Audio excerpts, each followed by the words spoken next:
Good to have you with us on our Friday coverage on Fox Sports 2, America's Day at the Races, brought to you in part by America's Best Racing.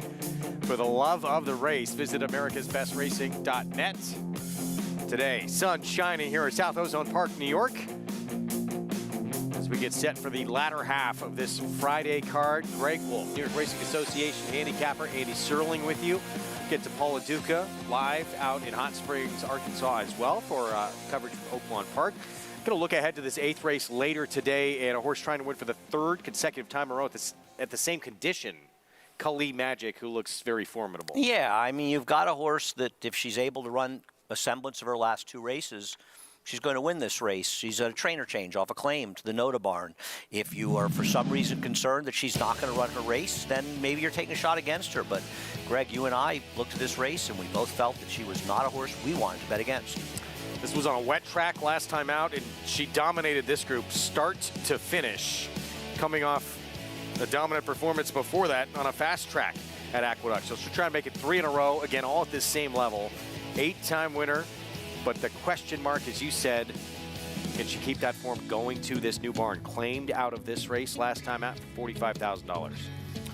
Yeah, and I mean, you know, it's one of these races to me where if you make a decision that you want to bet against her, then you just bet against her and you find out who your second best horse in the race is. You and I didn't take that attack, and I don't think she'll be 8-5, Greg. Yeah, likely not. Going to be a very heavy favorite to close out this card. We'll get to that one coming up later on in the card. Let's take a look at everything that's coming up on the program on this Friday edition, presented by Claiborne Farm. Action from Oaklawn as well. As mentioned, we'll preview some of the big races coming up this weekend, including our ABR Race of the Week, that Grade 3 Whitmore Fast here in New York as we get set for the late pick 4, and Sloppy out in Hot Springs. We'll bring you races 4 through 9 to come. You can play it all by getting signed up, started with Naira Bets. Go to nairabets.com, bet any track, anywhere, anytime. That's the offer. That $200 deposit match. New customer bonus. Punch in that code to take advantage. Bonus 200. Again, right there at nairabets.com. Cross country pick 5 coming up this afternoon with Oaklawn and Aqueduct. We bring in Jonathan Kinchen on how to tackle it. JK.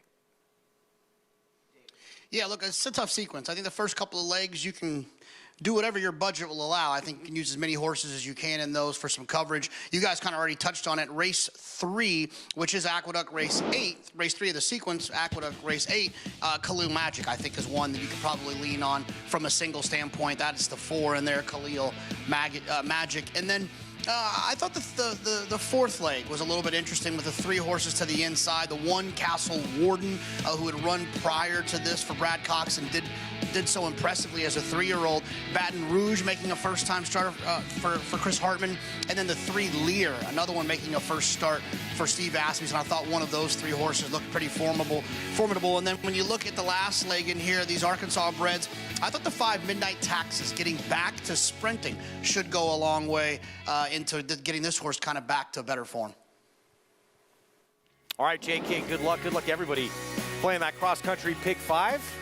We're going to take a timeout. As promised, we'll take a look ahead at this coming up over the weekend. 2 multi-stakes winners meeting again in the ABR Race of the Week. Tejano Twist and Rivet, they reunite in a Grade 3 sprint this weekend. We'll have a preview ahead.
Back on our Friday coverage of America's Day at the Races on Fox Sports 2, brought to you where you can play all the action at NYRA Go to NYRABets.com. Bet any track, anywhere, anytime, including our ABR Race of the Week on Saturday. As we talked about going to break, that would be the Grade 3 Whitmore in the Sprint Division coming up from Hot Springs this Saturday. And Rivet and Tejano Twist will meet again for trainer Chris Hartman and Steve Asmussen. And as good as Tejano Twist is, he's more pace dependent. And Rivet, he's a pacemaker. And as you know, I've been a fan of Rivet for a while, and his last race was very good. And I think there's a chance that he could move himself up in this division. Tejano Twist is good, and he's not going to have to face one of your favorite horses who beat him last time. That horse went to Dubai and Skelly. But he's not going to necessarily get enough pace or as much pace as he may need. Yeah, you could not find two horses with two more different styles than these two. Tejano Twist comes from way out of it. Rivet does it on the front end. This was Tejano Twist in the King Cotton. Very good horse. 1.2 million in earnings. 16 of his 29 starts, he has been first or second, but he does need a little help up front. He does, but he's pretty good. I mean, this horse has run some big numbers, and he's kept some good competition, so to take him lightly would be a mistake. And it's not as though Rivet is the lone speed, but he might be the speed of the speed. This last race was a fast one.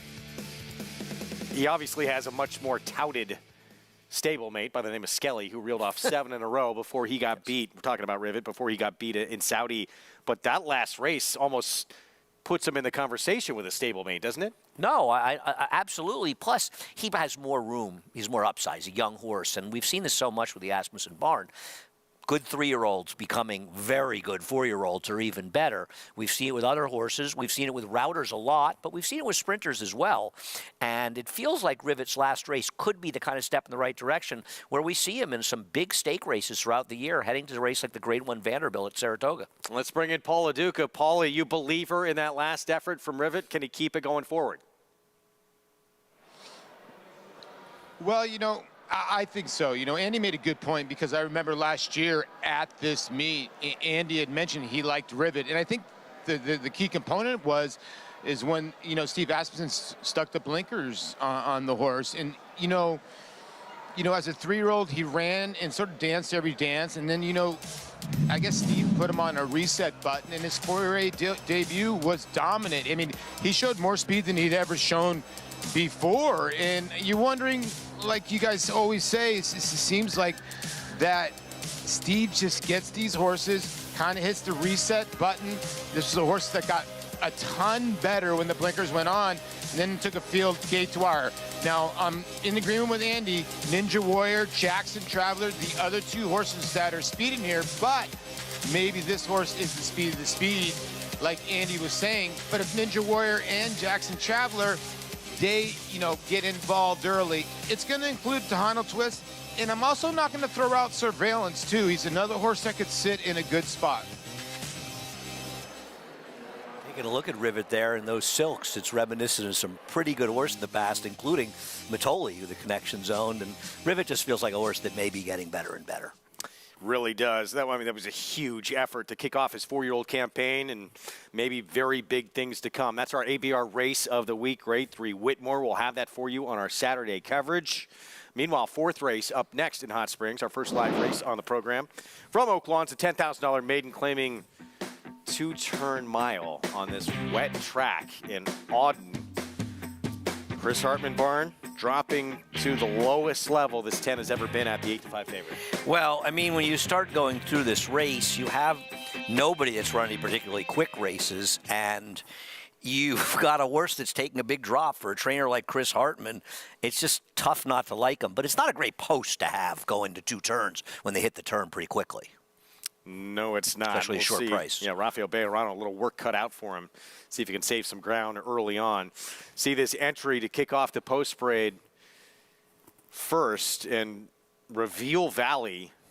It's going to be post 4. Chelsea Bailey will be aboard this first half of the entry. First 2 starts, not done a ton of running. Now goes longer and drops down in class.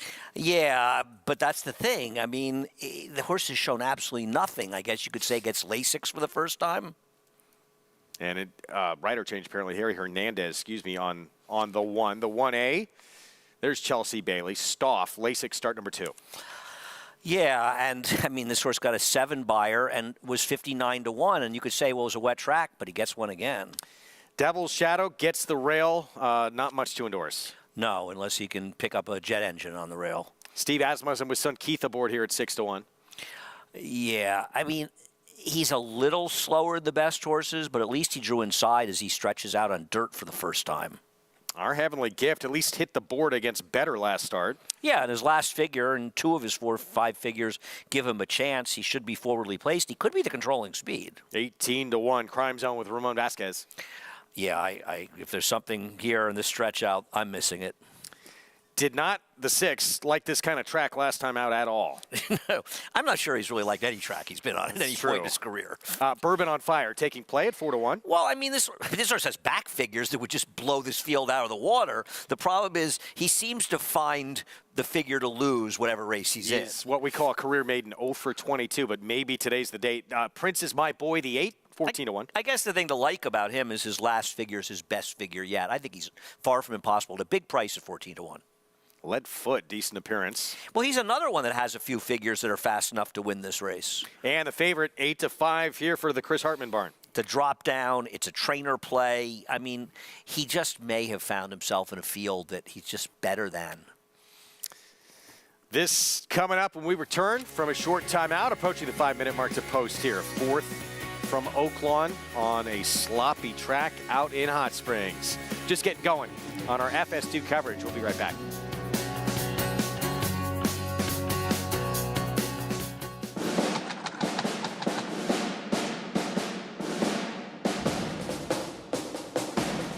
Down to the wire, Verstappen. Here's the finish, Ancient Roll. War Bombers won the King Edward. Steel Team has won the Twilight Derby.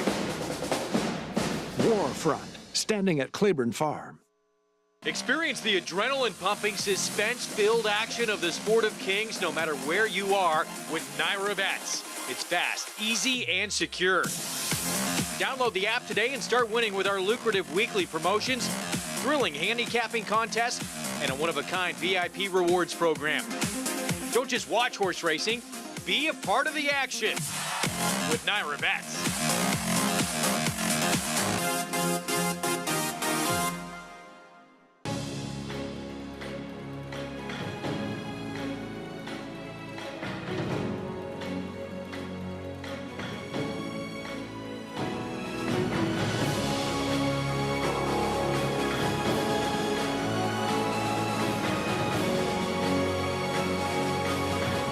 Olympiad leads American Revolution. Olympiad gets the gold in the Jockey Club Gold Cup.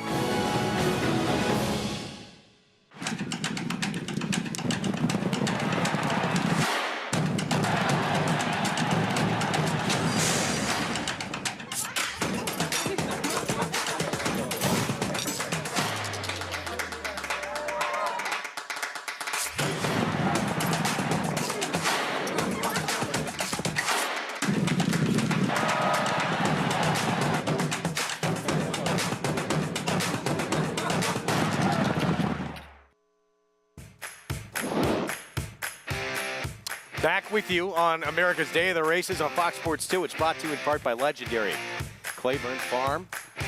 100 years of doing the usual, unusually well. 4th coming up at Oaklawn, and there is the one to beat. Alton, beaten favorite last start, in for 30 maiden claiming. Last time on dirt was a start before that. Straight maidens, Paulie, and Horseshoe Indy. That race sort of makes this one a standout. Yeah, it really does. And when you look at the rest of this field, you like you guys were saying, Bourbon on Fire is a horse that's 0 for 22, and it does have numbers that can win this race. But when you look at the 10 Auden on the outside for Chris Hartman and Flatland Racing Stable, you know, this horse was in the Belmont barn and ran a good race, like you guys said, at Indiana Grand. Now, came here at Oaklawn Park, dropped for the 30, just did no running, was kind of like just wide all the way around the racetrack with Joey Belmire aboard. Now he goes to his main rider here, Rafael Bejarano. They're 25% so far at this meet. And, you know, I get it. I get where they're going there with the 10 as the favorite. Now, the 4 in here, I'm kind of with Andy in here. I think the 4 could control this race. You know, when you're looking at these type of races, it's so hard to figure out who's going to control a race because most of these horses will try to gun towards the front end. But like you said, Greg, this horse hung around a little bit in a 12-horse field, was competitive most of the way around the track, showed some speed where a lot of these kind of horses don't really like to launch from way out of it. So what's a better proposition, the 4 on the front end or a horse like the 7, Bourbon on Fire? Or is the 10 get the outside post? I mean, it's a really tough thing to take the 10 at 8-5. It's really tough to take the 7 at 3-1, who's 0 for 22. So, you know, I took a flyer with the 8. I just think this horse needs to get out of the gate, first of all. I think there's going to be more speed on than maybe suspected. And Carlos Barbosa aboard. This horse has dreadfully gotten out of the gate, but last time showed interest at this level. And, you know, this race is... to me, it's the 10. I called the 10 like a Ricky Bobby horse. I think the 10 wins this race, or you got to go another direction or runs last. I just have a feeling that the 8 Prince is my boy. Can maybe hit the board here at 16-1 and start off the show with a nice price. And another thing I want to say, Greg, you know, you're seeing all the rain on the racetrack, and I just want to send out some of the prayers to, you know, the people in Ohio, Kentucky, in Indiana, you know, people that lost their lives in the tornadoes. There was like 9 or 8 tornadoes that touched ground. We had a tornado that touched ground here in Hot Springs Village last night. Luckily, there were no injuries. There was some damage done. So our prayers here at AD, America's Day at the Races, for all of them too as well. And, you know, real high praise to the responders that came out with their, you know, their shovels and stuff and picked up the debris to save some more lives. Dangerous situation there, obviously, with the weather, Paulie. Thank you. We get back here to this 4th. Good to know that the show goes on here in Hot Springs and no issues out at Oaklawn Park. Even money now on this 10 here. Auden, Rafael Bejarano, Chris Hartman. Horse is going to be far back early. Several of these horses. It looks like there was just no speed, really, from a lot of runners in this race. It feels like the 4 is supposed to be the controlling speed in this race. The one thing I will say with a horse like Auden, he doesn't really show any speed, but don't horses like this usually find a way to get themselves in the game more often than not? These connections dropping down, I'm going to be surprised if he's way, way far back in here early. I'm with Paulie. I think the horse to bet at the price is the 8. I just think his last race was good enough that he's not a terrible play at close to 20-1. So I bet a little bit to win on him, and I bet a bigger 10-8 and a little 4-8 in case the 4 gets loose and the 10 doesn't run. We'll see if the 9 horse can be at least somewhat forward, too. That horse primarily has been a sprinter, stretching out 8-1 right now on the 9. Is this 10 horse now 4-5? On really one effort. To take a $10,000 maiden claimer from a far outside post on a muddy sealed track at 4-5, listen, everybody can bet whoever they want. And this horse may very well win.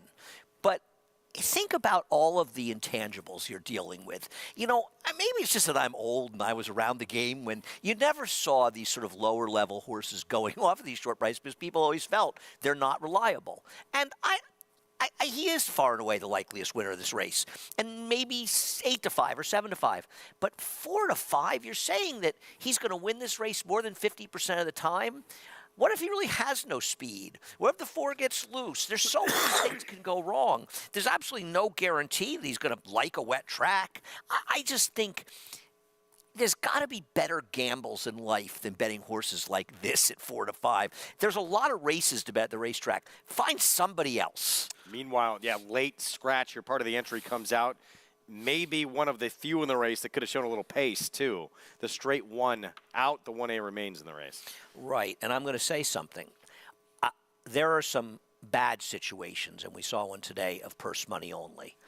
The entry, though, if you're going to have entries, which I don't believe in 2024 should exist anywhere in horse racing, people should be able to decide who to bet. The other half should run for purse money only. Because I have to imagine that most people betting this entry were betting the 1, not the 1A. And now they've got the 1A. So unless they're able to cancel, it's not a particularly good situation. So it's not a perfect situation, but in my opinion, it's right to make the other half of the entry run for purse money only, as we just saw here in our 4th race in New York. Yeah, and there's no question, anyone that was playing that entry, yeah, they were playing the 1, not the 1A. Right. 4 to 5, Auden, Chris Hartman barn, Rafael Bejarano. Keep your eyes on the pilot here and see what he can do, if anything, to try and save a little ground with that first turn coming up fairly quick in this 2-turn mile. Matt Dinnerman with the call. Here's the 4th from Oaklawn. Boy. Leadfoot, Crime Zone. Lucky Supernova. To the outside, Auden. We're ready to go. And Leroff. Uneventful start, then Auden had to take up a little bit there and drops to the back, the favorite. Going to the front is Our Heavenly Gift. Devil's Shadow takes the 2nd spot. Crime Zone 3rd. Chad Ron easing off the pace between horses into the clubhouse turn. Then comes Stoff in the yellow jacket, running 4 lengths behind. Lucky Supernova right behind that rival. And Auden has found himself on the rail now. He's within 5 lengths of the lead early. Another length back to Bourbon on Fire, Princess My Boy. Those two moving together, and they're passing a number of rivals to be a joint 3rd, swinging up the backstretch. Leadfoot is the early trailer. Compact group separated by 5 lengths now down the backstretch, and Our Heavenly Gift is in front. Our Heavenly Gift, 3/4 of a length, now a half length in front.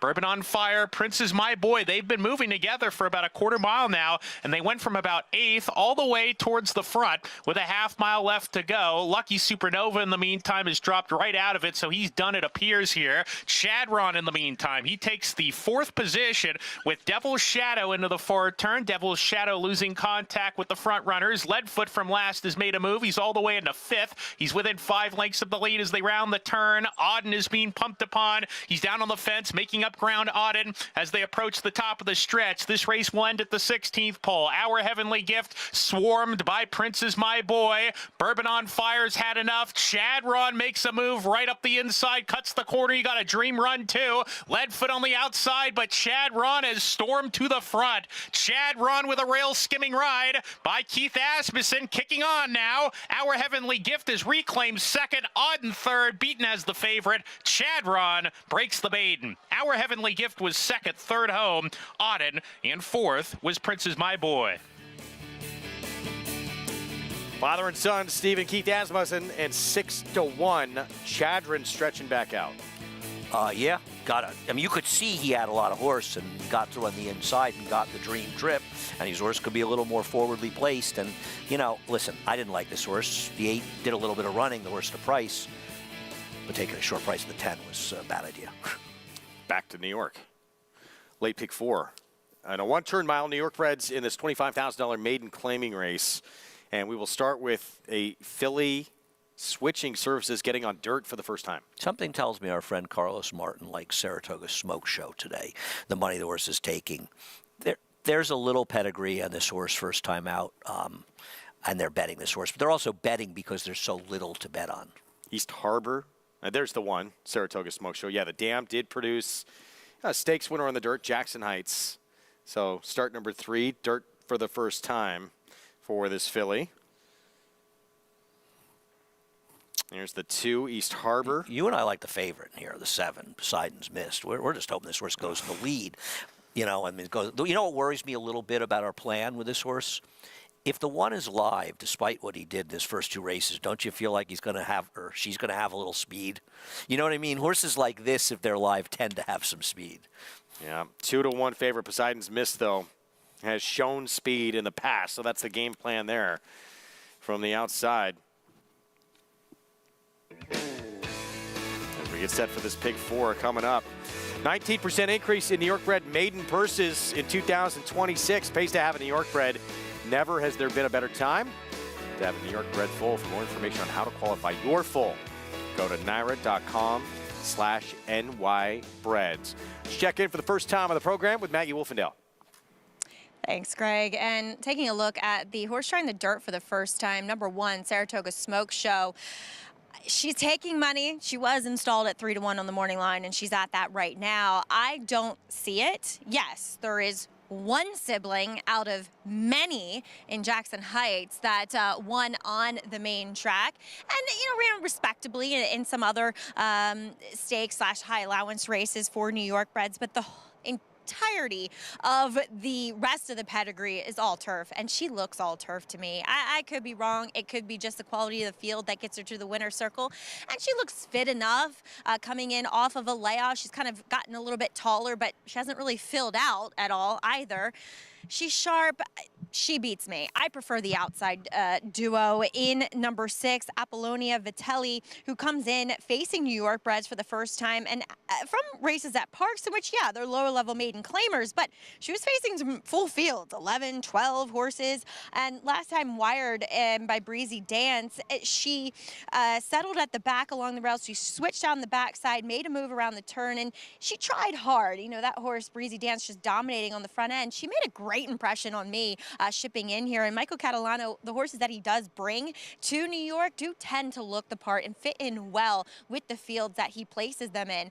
I'm okay with the mile. We'll see how she adjusts to the one-turn configuration of this, but I think facing New York bred company in this maiden claimer for the first time, she does look as though she should be very competitive. She'll be my selection, and I have a lot of respect for Poseidon's Miss. These two look the best by far. Now, I think she was a bit against the track last time out. I'm still not totally sure that she wants a route of ground, but again, those against tougher company, and that race dominated forwardly. Great coat to her. She continues to, at least physically, tick along. She puts on weight, she puts on conditioning, she gets bigger. So maybe it's all about just finding the right field. And I think she's an appropriate favorite here in this one, Greg.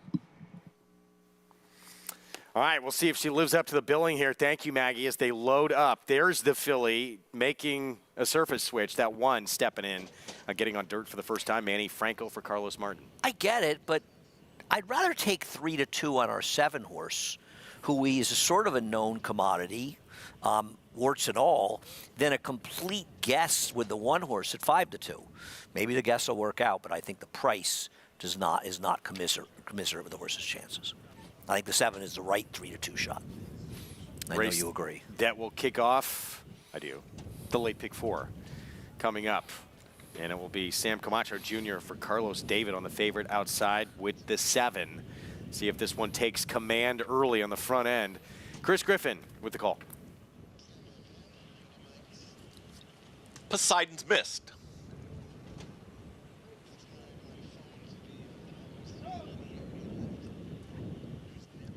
Is it? All set.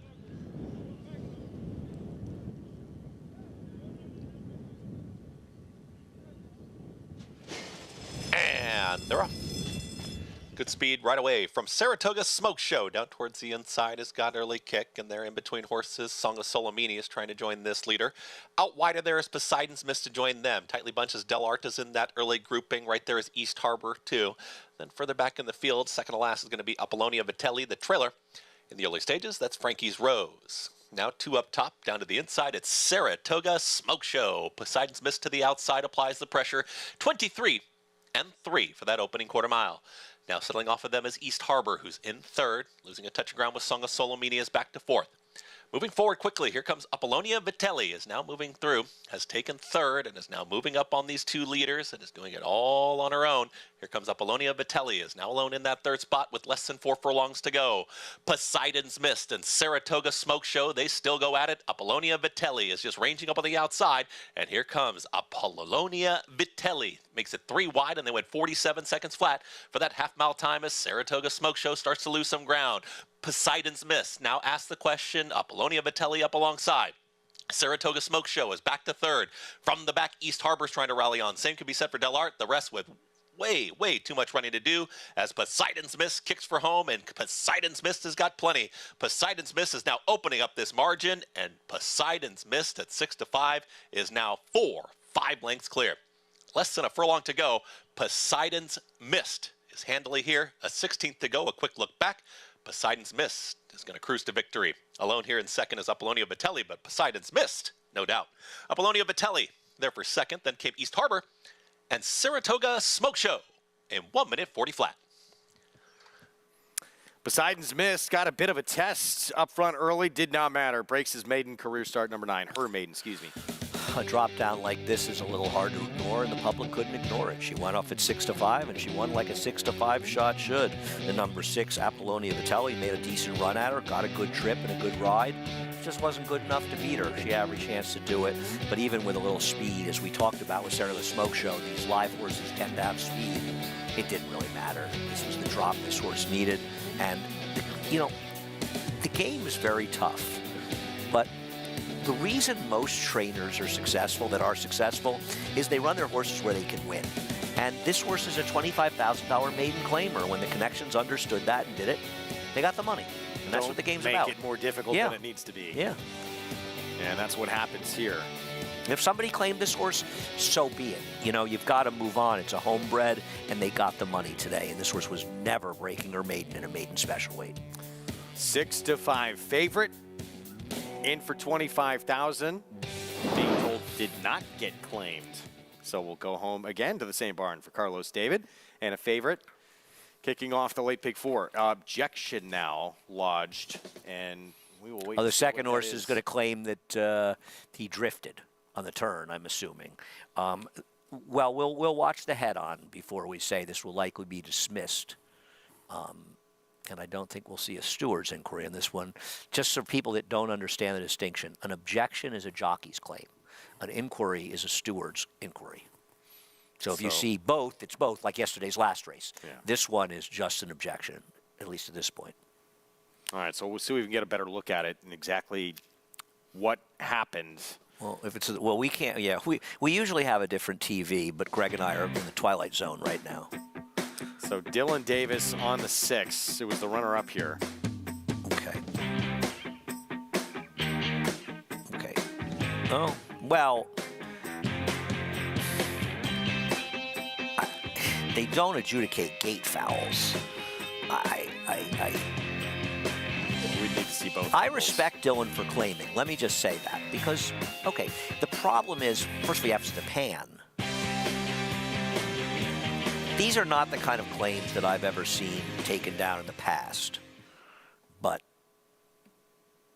Well, we'd have to see, too, if it potentially clipped heels there, and that's the reason for that. Yeah, trip. we'd have to see the pan. I agree with you, Let's Greg. take a we'll look. Take a look at it. But just because he clipped heels doesn't mean that the 7 is really fault. And it's important to note that the 6 broke a little slowly here. I doubt that this comes down. You know, for people not familiar, we do have a new steward working for the New York Racing Association named Victor Escobar.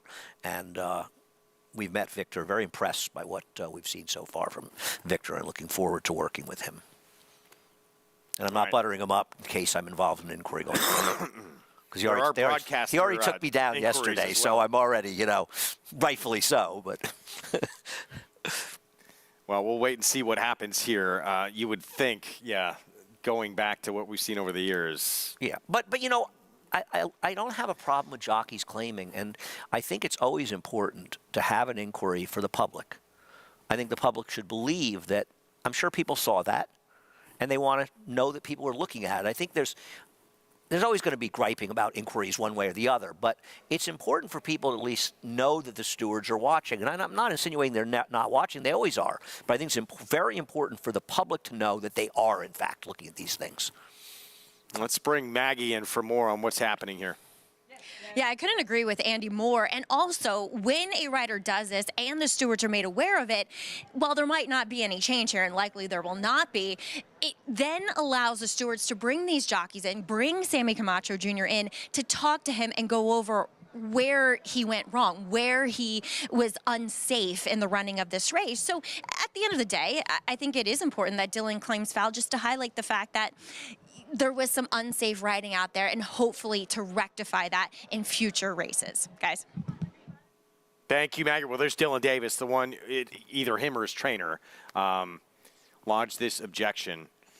And we'll see what happens. This is Going a little longer, you would think. Yeah, I mean, I don't listen. Once again, I don't have a problem with any of that. I like to think the stewards are looking at things, you know. And that's part of Dylan's job too, to do that, right? Of course, he has to protect everybody, the bettors, the owners, all the connections, everyone involved. And let's face it, Dylan wants to win races.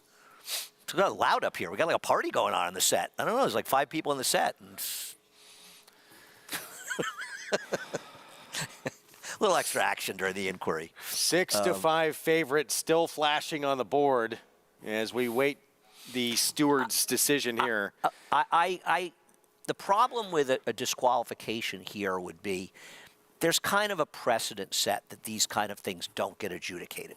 So unless there's going to be some sort of announcement that we're changing the way we look at starts, which I don't have a problem with, by the way, and I know the MIG agrees with me. And I'm not saying he would say this is a DQ or not. I can't speak for him. He's not here. But I don't have a problem if they're going to change the way they look at them. But based on what we've seen in the past, this would not be a takedown. Especially out of the gate, everyone fighting for position. Right, and don't forget the 6 also broke slowly in here, as you could see on the pan. So the 7 kind of has a little more right maybe in that room. I mean, this is one I kind of wish Richie was here for. I'd love to hear his take on it. I don't think he comes down, but obviously they're looking at it for a while, so that always increases in our minds, and increase the chance of making it more difficult for the stewards too. There's not a great angle. There's not. There really isn't, you know, because you've only got that one thing in the pan. It's a little tricky, and I don't, like I said, this could be considered a foul, but boy, I'll tell you what, I've been around a long time. I've never seen these come down. Never. Let's go back to Maggie. Spoke with Dylan Davis, and as he said, because they came over on him, she stumbled, she clipped heels, and therefore she lost 3 or 4 lengths. Well, what was the margin of defeat in the end? About that. So there is that argument of, did it cost her a placing? And you could kind of make that argument. Again, as Andy said, there's precedence in the stewards booth. They usually do not take horses down for occurrences at the start. But I understand his argument completely, guys. Well, what I understand is that Dylan is making an argument that he should get put up. Yes. And I respect him for it, just as that's his any opinion. one of us would. But I don't love... I like what Maggie said about talking to the riders after, you know, tomorrow morning films and things. I wish the stewards didn't talk to riders after the race.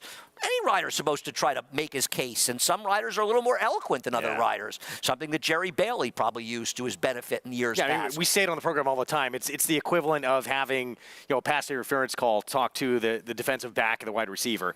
It makes no sense. It should not be done anymore. If the officials asked Kevin McHale if he had ever committed a foul in the NBA, he would have been foul-free his whole career. Yeah. I mean, you know, you don't too often see players, and I watch a lot of NBA, say, I fouled him. They're always, you know, LeBron James, right? I love LeBron, but he's never committed a foul. We should keep it on the inquiry. We should let people know the inquiry, I believe, is still going on, and we should show that.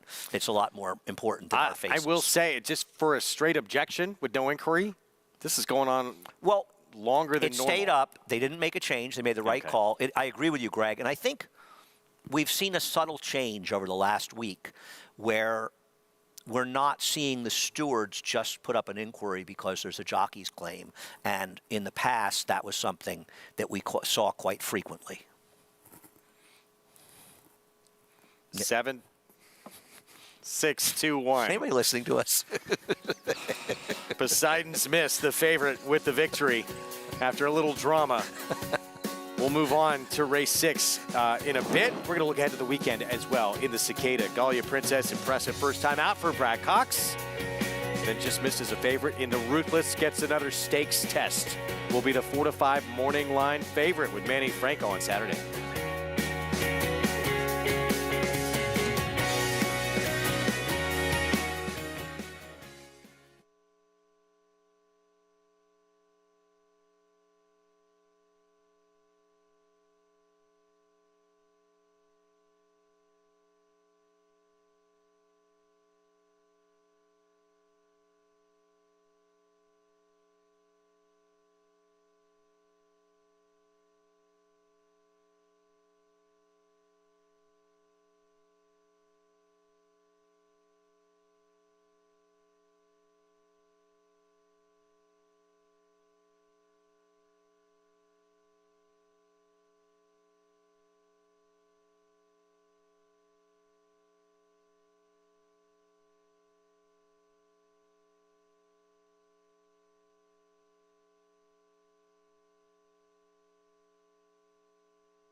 Back with you on our Friday coverage.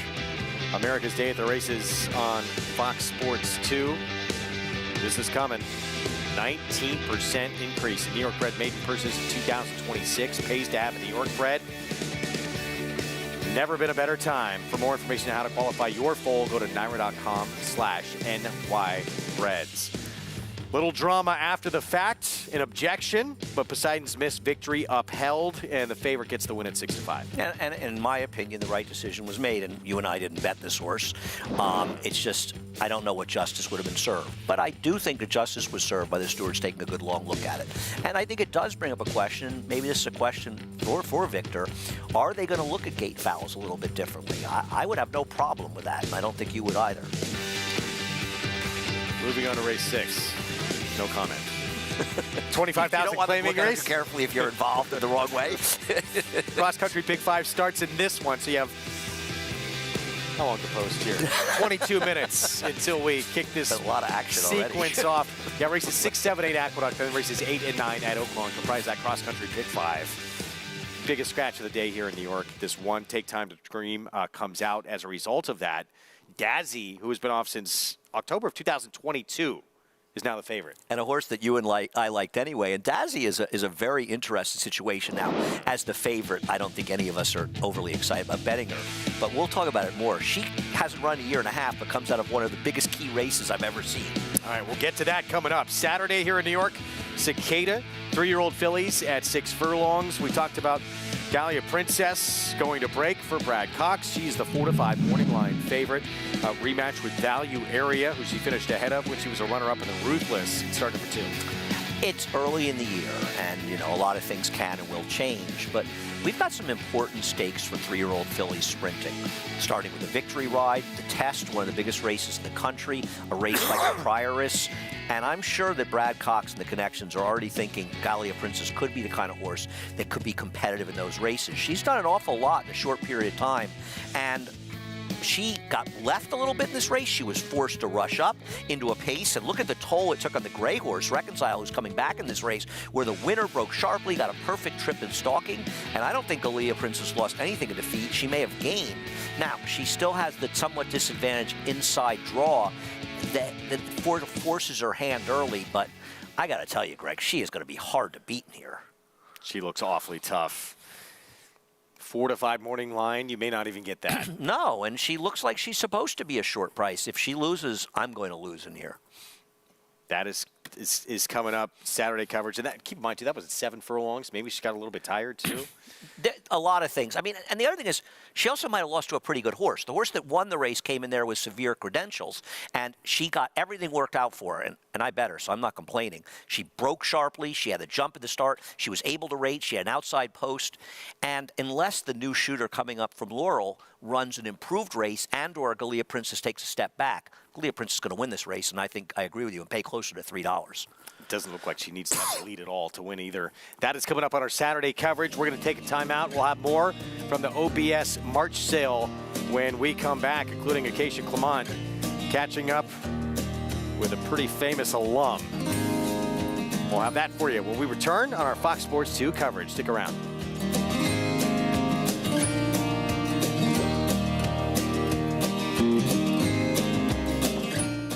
Good Magic is off to a meteoric start at stud, having sired 2 Eclipse Award finalists in first crop Kentucky Derby champion Mage and second crop Grade 1 winning 2-year-old Muth. With just 2 crops to race, Good Magic ranked 21st on the general sire list with nearly $10 million in progeny earnings. Mage's graded stakes winning full brother Dornoch is one of the leading contenders for this year's Kentucky Derby. Good Magic, the classic sire. The cross-country Big 5 combines the best racing from New York with top races from around the country in one bet. Find it in your track menu and play every race day. Races are posted weekly at NYRA.com/cross-country. RaceLens is the most in-depth product in horse racing with unique features found nowhere else. True odds, predictive analysis, and pace projection. RaceLens. It will change the way you follow horse racing and take your game to the next level. but it's all Pinehurst. Grade 1 winner at 2. Very impressive in the runaway Delmar Maturity. Graded stakes winner at 3. Pinehurst so gutsy. The highest earning son of twirling candy. Pinehurst lasted home to win it for the United States. Bred on the same cross as Gunrunner. Pinehurst, standing at Womack. Game winner first got started and ran a very, very impressive maiden race to Del Mar. Came back in the Del Mar Futurity and again won very impressively at 7 furlongs. And then just continued that unbelievable 2-year-old year. Went on to win the American Pharoah Stakes at Santa Anita and then the Breeders' Cup Juvenile. And then was obviously crowned 2-year-old champion. Got the precocity to do that, plus the stamina and everything that his whole family indicates. Back with you on our Friday coverage of America's Day at the Races. We get set for the 5th at Oaklawn on this sloppy track. And this race, 40,000 nom winners at 2 lifetime. Mile and a 16th, we kick things off at the post parade with Livingston. Who completely lacks speed and appears to be a better turf horse than dirt horse. The 2 horse just claimed off of Ron Moquette. Another horse who doesn't have much speed. The trainer's 1 for 3 stretching horses out from sprints to routes off the claim. Artwell, 9-1. I pay a little attention for this horse claiming, but this is a horse that's never finished first in a race. Yet somehow I have... Yes, the miracle of disqualifications. Third Watch went by at 13-1. Yes, I didn't like Third Watch here. Another stretch out in this race. Here's Maisie Mark Ramsey Zimmerman. Yeah, I mean, this horse alternately runs occasional good figures, but overall just seems a little tough to take. Great Compton Barn with Auto Glide. Yeah, coming off a claim, but a claim from Steve Asmussen, though the last race was good. Robertino Diodoro Barn with a la carte. Diodoro is 27% with 82 starters, stretching horses out from sprints to route at Oaklawn with a 237 ROI over 5 years, and that's what's happening here. Here's Rabbit Hound, Scott Becker Barn, Francisco Arrieta. We're going to have more on in the show later. Has one good race going back, but the others look too slow. And Kenny McPeak Barn dropped down in class for Southern Sunset. The good news is the huge fig this horse ran was on a sloppy sealed track. But if a horse breaks its maiden with a 98 buyer, don't you worry a little bit when it comes back in a $40,000 claim or 2 races later off a complete clunker at 2-1? Though obviously dangerous. Yeah, Paul, what do you do with Southern Sunset? Obviously that race 2 back. That was magnificent. Well, Andy just took the words right out of my mouth. I mean, to be honest, that was exactly what I was going to say. I mean, when you horse, like Andy said, I mean, this horse ran like a 2.5 on the thoroughgraph sheets. That puts that horse in, you know, stakes competition and could be very, very competitive. Now, I get it was over a sloppy racetrack, but it rains a lot around America, so you can do main track onlys. There's a lot of different things, but after this race, just destroying a field by 8 lengths, and he destroyed the 4 horse in here on this day, who I think might be the speed of the speed in the race. I just think, you know, when you look at the race, like, there's this question marks with the 10, like Andy said. I think when you drop for 40. Now, the horse was in for 50 for his career debut, so maybe there's where it lies. The other horse, the 8, I thought was a little concerning too. I know the stats are kind of great. The lone win for the 8 was at 1-5 at Gulfstream. I got a 91 buyer. But now you're going to stretch out for the first time in your life, and you're going to take that, you know, that price. I don't see it, to be honest with you. And I think with the scratch of the 3, you know, they're just left not a lot of pace in here. And I do think Artwell, I know he didn't cross the line first, but at 9-1, he could get a nice little trip. He doesn't really need the lead. There's not a lot of pace in. Outside, 8-5 now, Southern Sunset. We'll see if this horse can, if this horse can get back to that performance on that sloppy sealed track that was, should put this horse in probably in graded stakes company with another performance like that. It's going to be almost impossible to beat here. See if it happens from the outside post. Manny Esquivel for Kenny McPeak with the 10, Southern Sunset. Let's go to Matt Dinnerman for the call. Sunset to the outside. Here's Southern Sunset. They're going 1 mile and a 16th. This race ends at the regular finish line, folks. So keep that in mind. Southern Sunset, go again. We're ready to go. And they're off. A stumble at the break for Livingston. Drops to the back of the pack. Artwell in the lime green showing the most speed today. Southern Sunset takes the second spot. A la carte third. Third watch. A little bit keen behind the speed into the turn. Auto Glide parked deep into that clubhouse turn. He's dropped back quite a few spots. Joined by Waldrip and Rabbit Hound between horses. Rabbit Hound claims the 5th position around the turn. Livingston drops to the back of the pack in the early stages with Amazing Mark as they approach the back stretch run. About a dozen lengths from first to last here as they make their way up the back stretch. It's Artwell in front by about a length. Southern Sunset delegates to track in second. A la carte third, racing with Third Watch. They're 2.5 ahead of Rabbit Hound in the 5th position. He's a length and a half in front of Auto Glide. Then Amazing Mark passes a couple runners, claims the third last position. Waldrip now second to last, and Livingston can see them all with a half mile to go. 23-1 that first quarter, the half at 47-3. They're moving right along here into the far turn run. Southern Sunset up to engage Artwell around the turn. A la carte in the 3-path third. He's within a length of the lead now, shaken up, but right behind the leaders. He's 3 lengths ahead of Rabbit Hound. Third Watch is giving way. Amazing Mark trying to run on as they round the far turn. Southern Sunset ran right past Artwell with a 1/4 mile more to get, and Southern Sunset is the one to reel in. Southern Sunset hugs the rail, leads by 2. A la carte second and third. Rabbit Hound chasing with determination. Far outside Amazing Mark. Furlong to go. Southern Sunset a bit green here. He's drifting towards the inside. He's trying to lug in. He's basically brushing the rail here, but Southern Sunset is still in front, and he will prevail. Southern Sunset and Manny Esquivel. Rabbit Hound got second over Auto Glide. Actually, it was a photo. We won't call that one. Pretty tight. Looked like Rabbit Hound from my view, but Auto Glide came with a late surge, and fourth home was Amazing Mark. Not quite that 98 buyer on this type of track. You got 2 starts to go, but nevertheless, Southern Sunset gets it done with a green trip down the stretch. Yeah, listen, it's not that surprising this horse is able to win. I'm just curious how many claims there are going to be for this horse. And wet track didn't hurt, but you wonder why was he in for 40 even with the win. Back to New York, and you're going to tell us more about Dazzy in a moment. There he is at 8-5. First, let's go down to Maggie. I get dibs on him first, her first, I should say, as Dazzy returns protected for the waiver off of that long layoff dating back to October of 2022.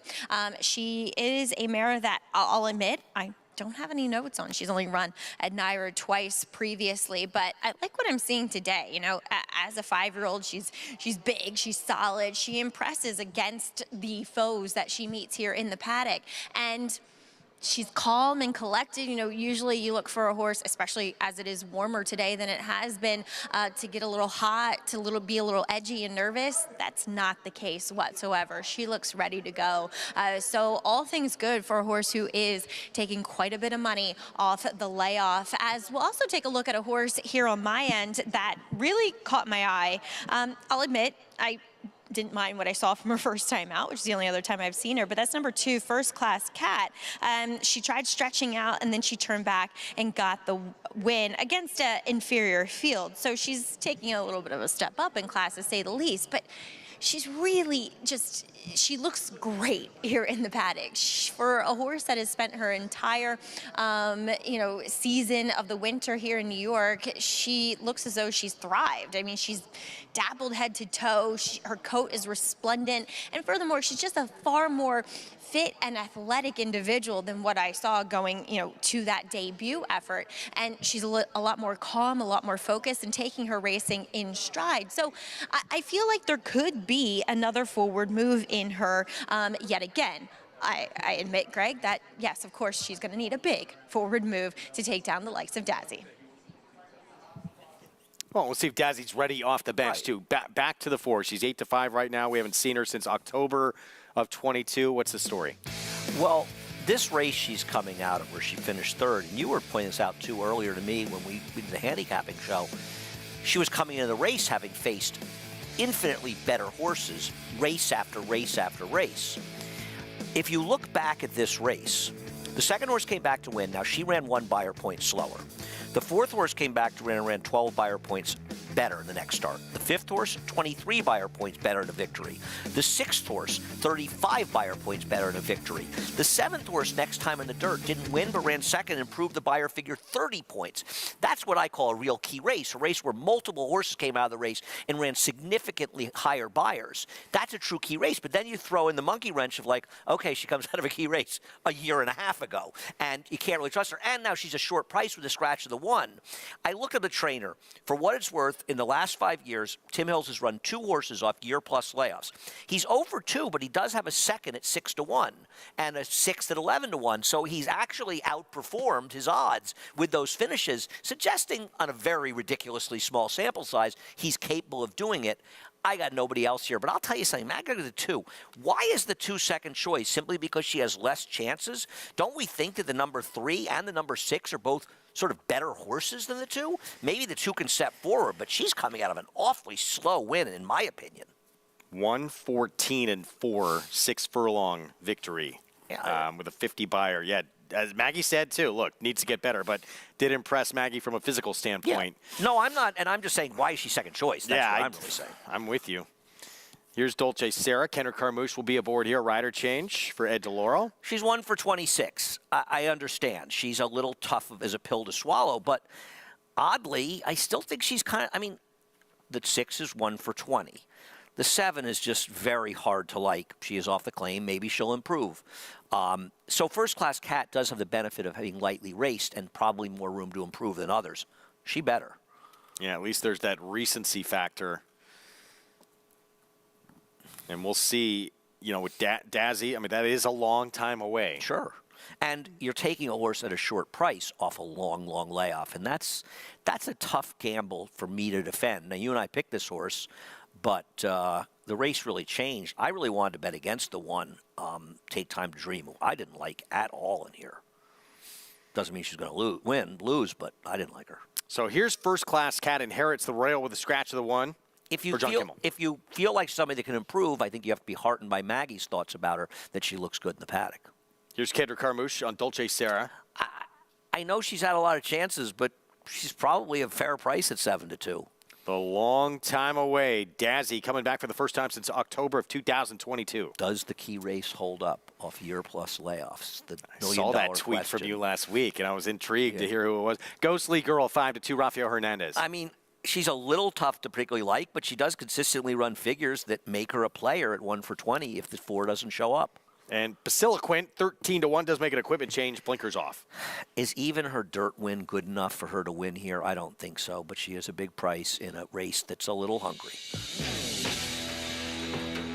You can get the inside track on handicapping with Naira Bet's track stats. Want to know how many winners go gate to wire in 1-turn miles at Aqueduct? Track Stats has the answer. For more stats on Aqueduct and tracks across the country, go to NairaBets.com.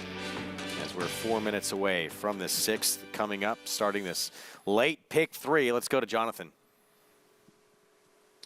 Yeah, look, I mean, I think Andy makes a lot of great points about Dazzy. I love a lot of the things that were said, and that, you know, that is what I would even consider a more advanced key race, right? The old school way is just horses that come out and win out of races. But I think horses that come out and run faster are even more dependable. But look, it's a long layoff, and I can't get behind this long layoff. I'm going to go to the inside with the 2 First Class Cat, who you're getting a little bit of a better price. I was hoping for better than 3-1 when I had this idea. Maybe it'll drift up here a little bit. But I will say this.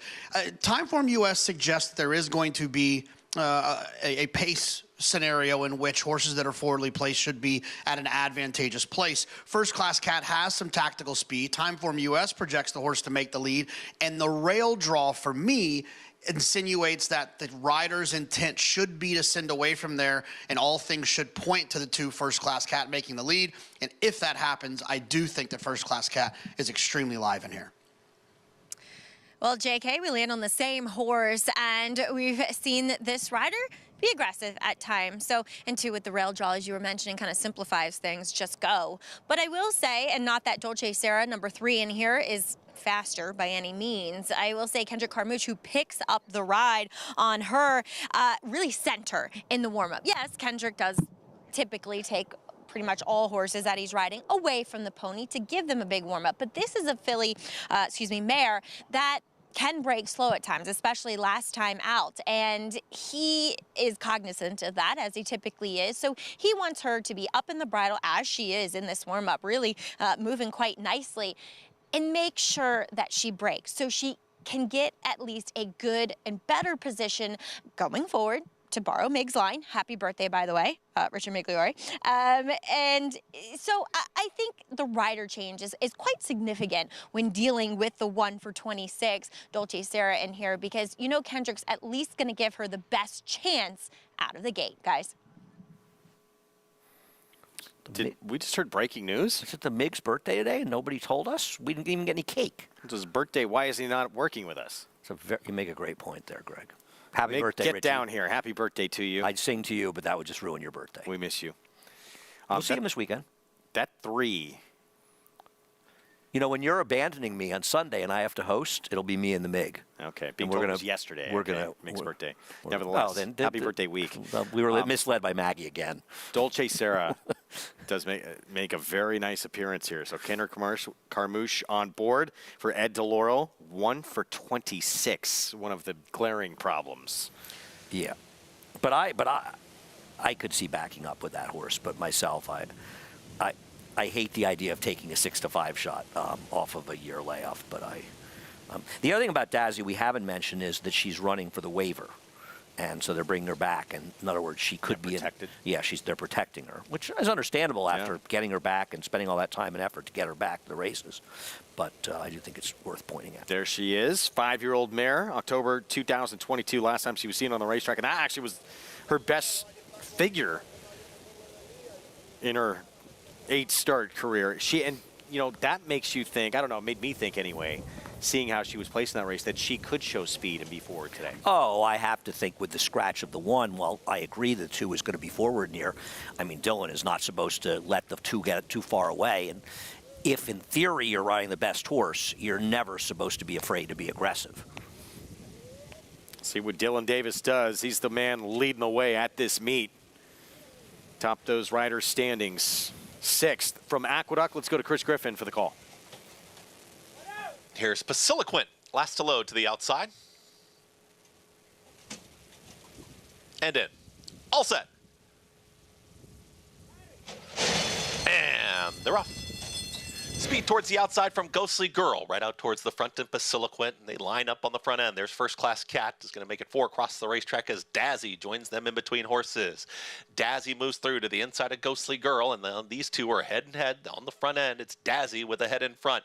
Back to second is Ghostly Girl. Just off of them, First Class Cat is well settled in third. Basiliquent broke with the leaders, but is now back to 4th, and the trailer is Dolce Sara. 22-3 for the opening quarter mile. Dazzy at 6-5 takes him into the far turn, is still up by a half length. Ghostly Girl, not letting her get away, is right towards the outside here from second, and First Class Cat is tightly at the rail in third. Up on the outside, Basiliquent starts to rally on from the back there with Dolce Sara, but the leader is starting to get away. It's Dazzy who's still in front. First Class Cat now finds the split, and here comes First Class Cat, is ranging up on the outside of the leader, as dropping back was Ghostly Girl from the back trying to rally on. Here comes the run from Dolce Sara. Dazzy is trying to fend off First Class Cat, who's had a nice journey so far, and First Class Cat is trying to pick up the leader. Dazzy at the rail. These 2 are far apart, and it's still Dazzy towards the inside and First Class Cat to the outside. First Class Cat now asserts it's First Class Cat. Dazzy is not finished. Inside the final 16th, First Class Cat is drifting. Dazzy with an opportunity down towards the inside. Dazzy back up to win. Dazzy wins it over First Class Cat and Dolce Sara in 1 minute 18 and 1. Dazzy able to re-rally, a little assist with First Class Cat, drifting a bit in the stretch and able to get the win. I think this is just a cool kind of story. Horse coming off the long layoff, the race coming out of, and, her getting the job done. It's not an easy thing to do, and congrats Connections. And honestly, Maggie and Jonathan were absolutely right about the 2. She ran very, very well here. She didn't go the lead, but she got a very good trip, and frankly looked like she was going to win top of the stretch. And she just lost the horse who ran a little better. They beat the rest of the field by a city block. So they were both right about the 2. She just didn't win. 6-5 favorite off a long time away, and as you said, protected in this race, so Connections get to bring her back for another start. And it's got to be fulfilling to, have that kind of patience with a horse like this and come back and get your picture taken. No question about it, right? It's very hard to do it. And the waiver, so she's not claimed. And, I don't think anybody has any illusions that she's going to go on and beat much, much tougher horses. But it's not easy to bring a horse back. Obviously, be off this long. She had some serious issues. And to come back and run well, it's got to be very, very satisfying for the Connections.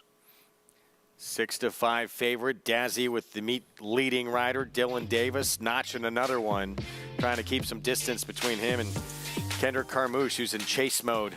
We'll be back with prices set up this 7th when we return on America's Day at the Races.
Summer, it is going to heat up fast with the third and final leg of the Triple Crown in upstate New York at Saratoga. It was history made last year.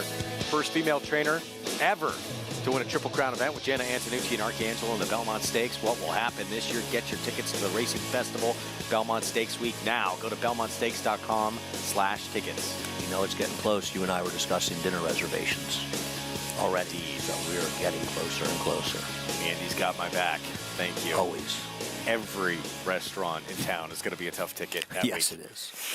We look forward to it. Hope you can be there as well. 1.25 miles this year for the Belmont Stakes, being at Saratoga. Back at Aqueduct in the 6th, Dazzy off a long time away. Able to get the win. Meet leading rider Dylan Davis gets one more. You really have to give the horse and the Connections a lot of credit. She may not have beaten the best field in racing, but getting horses just to come back after something like that, it's not an easy thing to do, and you have to give them credit. They were very, very patient with her and got her back the races, and to get a winning effort must be incredibly satisfying for them. And at this point, it looked like it wasn't going to happen. And then some drifting by First Class Cat. Dazzy just keeps on going straight and true to the wire. Yep. And able to finish. Getting the job done. Congratulations to the Connections. 6-5 favorite again in the 6th. So Dazzy, just the second win of her career. I'm a new fan. Can't wait to see where she shows up next time out. Even these lower, some of these claiming races, you become fans of these horses. Yeah, of course. They're the bread and butter of the game, these horses. $4.70 for the win. First Class Cat, Dolce Sierra, second and third. 4-2-3 here in the 6th. Race 7, $50,000 starter allowance. 1 turn mile.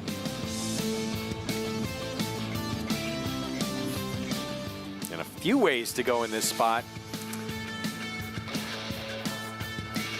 But we're going to Oaklawn.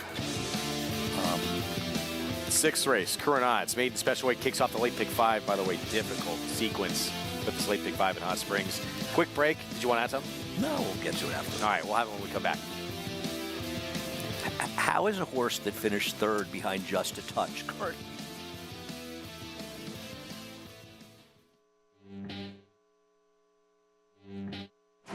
First crop sires race. Maximum Mischief makes the lead with the most 2-year-old maiden special winners by any sire. On the backstretch, Mitoli and Omaha Beach close the gap with stakes performers from coast to coast. Vino Rosso finds his best and leads on the turn with 4 Grade 1 colts on dirt. But it's Mitoli with his 3rd TDN Rising Star, your champion freshman, leading an impressive Spendthrift Superfecta. Experience the adrenaline-pumping, suspense-filled action of the Sport of Kings no matter where you are with Rivets. It's fast, easy, and secure. Download the app today and start winning with our lucrative weekly promotions, thrilling handicapping contests, and a one-of-a-kind VIP rewards program. Don't just watch horse racing, be a part of the action with Rivets.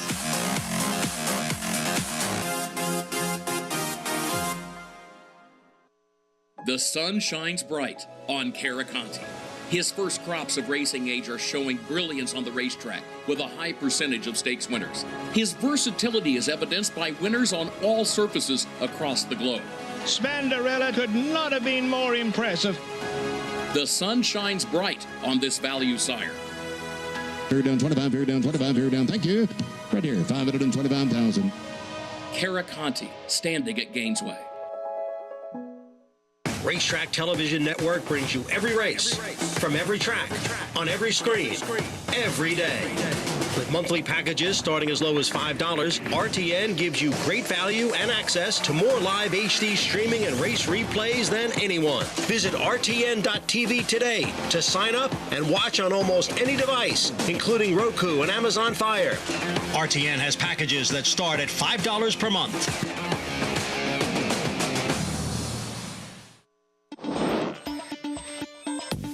Back with you on our Friday coverage of America's Day of the Races on Fox Sports 2. Race 6 at Oaklawn starts the late pick 5 and begins with a maiden special weight 6-furlong sprint for 3-year-olds. How is the one Capital Connection currently 5-1? I'm guessing if I look at doubles, the horse will be favored. Finished third behind Just a Touch, who was the favorite in the Gotham and ran second. Here he is. Connect, second-time starter, 22-1 on the debut for Norm Cassie. But ran a credible race and ran in the mud. He feels like he's supposed to be favored here. This is Us Car, an Oscar Performance 3-year-old firster. Love those Oscar performances. There is I think there's more turf, though, this horse. Charbon, Cody Rosen, first-time starter by Colefront. Yeah, there's half to 5 horses that were not very good. Colefront trained by Nick Zito. Debut for Indy Charge, came on synthetic at Turfway. Yeah, first foal, and it's more of a turfy family. So the pedigree doesn't say his horse is going to move forward in the dirt. Just 4 published works for this first-time starter, High Ransom. No money for no pedigree.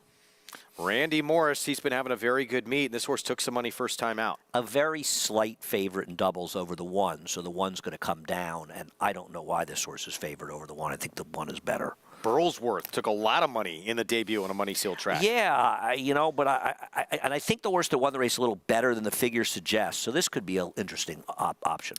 Steve Asmussen with 2 first-time starters. His son's on the next one. This one 16-1. No surprise the one taking the money is the one his son is on. I agree. And both these horses got a lot of money. And here's Keith Asmussen on Duke of Duval for Steve. Is an Arrogate, but a few horses. 3 didn't do any running. 1 ran well in the turf. 1 ran well in the dirt. Taking some money, not huge money here. I think by post time the 1's going to be closer to 5-2 than the current odds, and probably the right horse. And any chance the scent being thrown off from this Asmussen pair with his son on the 9? You never know, but I don't know. Would he really do that to his... Oh, the dam of Hobby Cat, Bella Gallanty, was a horse that Michael Dubb claimed for, I want to say, about $45,000, and I believe she won 2 Grade 1s, not just 1, including either our Phipps or our Beldame. I think our Beldame. Let's go to Paul. Well, a difficult race here, to be honest with you. I mean, I thought there was so many different ways you can go because there's a lot of horses here that are getting bet, especially some of the first-time starters. But I'll start with the 6, Mo El Grande. He's named perfectly because he is El Grande. And this was his last start where he just broke, it says awkwardly, but he just got slow in his stride. And I can understand why, because looking at him on the racetrack, wow, he's majestic and a big son of Uncle Mo, and he came rolling for third. So, you know, a lot of people will look at that race. Obviously, great conditioner and Randy Morse. We'll see Taxed, the Black Eye Susan winner tomorrow on the card for Randy. You know, and this horse was 8-1 first time out. The thing that concerns me before that last race, you know, Randy put 3 straight gate works into Mo El Grande, and it just worries me again that he could get left. Sometimes these horses get left. You know, one time they remember it, the second time, and you could just see he's just big physically. He's bigger than the rest of the field, so maybe that hinders him sometimes getting out of the gate. Now, the 9 on the outside, Duke of Duval, was taking money and is taking money along with the one that Andy, Capital Connection, I'm along with Andy. The 1 and the 9 are going to crawl down here in a little bit because besides the 6, you know, they're the 2 lowest in the will pays. Capital Connection, I thought, ran well. It's kind of the same thing. Didn't break well and then made, you know, a nice little move to run third. Was 20-1 for a Norm Cassie runner in here, and it's just hard to figure out who's going to run in this race because when the board opened, Cody Rosin's runner, the 3, took all the money. And reportedly, this horse has been working well in the morning. But at the end of the day, when a race I have no clue who I like, I got to go with the Duke of Duval. I consider myself kind of the Duke of Hot Springs. We consider him the Duke. I think the town of Hot Springs feels the same way, Paulie. He's royalty. There's no question about it. I should mention, so a friend reminded me, and I did watch the race and have notes written all over my paper, that the 6 of Mo El Grande had a very big trip first time out. Braking slowly, taken back, you know, dropped well back in the race and actually did do some real running in there. You do wonder if the horse is going to be more effective going a little longer. Maybe a longer maiden special didn't come up, and that's why they're running. And a horse like the 1 is likely to have much more speed, which may be helpful in there, but the 6 did have a real trip first time out. All right, we'll get back to it. Again, it begins a very difficult late pick 5 in Hot Springs. We return to New York, race 7. 1 turn mile, 50,000 starter allowance, and there is Cloud Forest off since January 12th. Big effort in defeat. Runner-up that day for Ray Handel. Let's head downstairs to Maggie.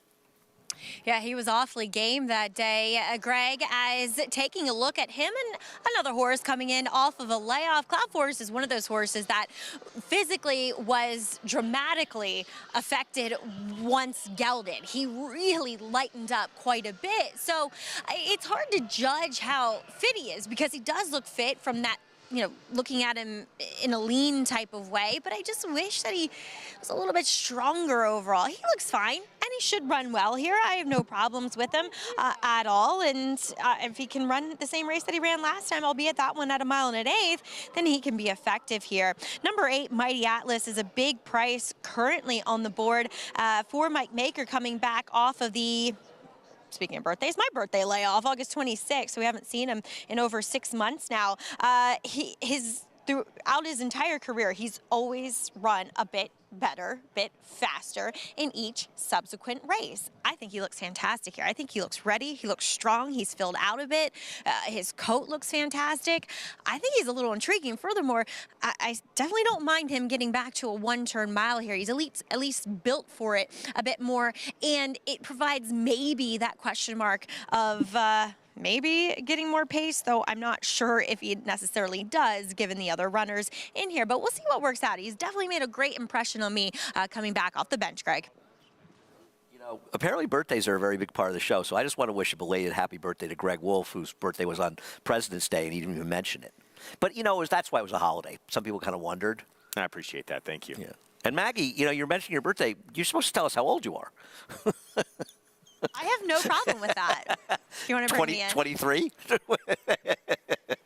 Andy, I have no problem with that. Are you ready? I'll give you a guess. 23. I'm going for 23. I don't care what you say, Mag. Nail I'll take the under. I'm so proud of you. Thanks, guys. 21 forever. 13 minutes to post here in the 7th as we take a look at the 7th there. So we'll see if this one takes a forward move for Ray Handel. That was a very good effort last start. It was at 1 1/8 and cutting back to 1 mile today as we load up here for Oaklawn 6th.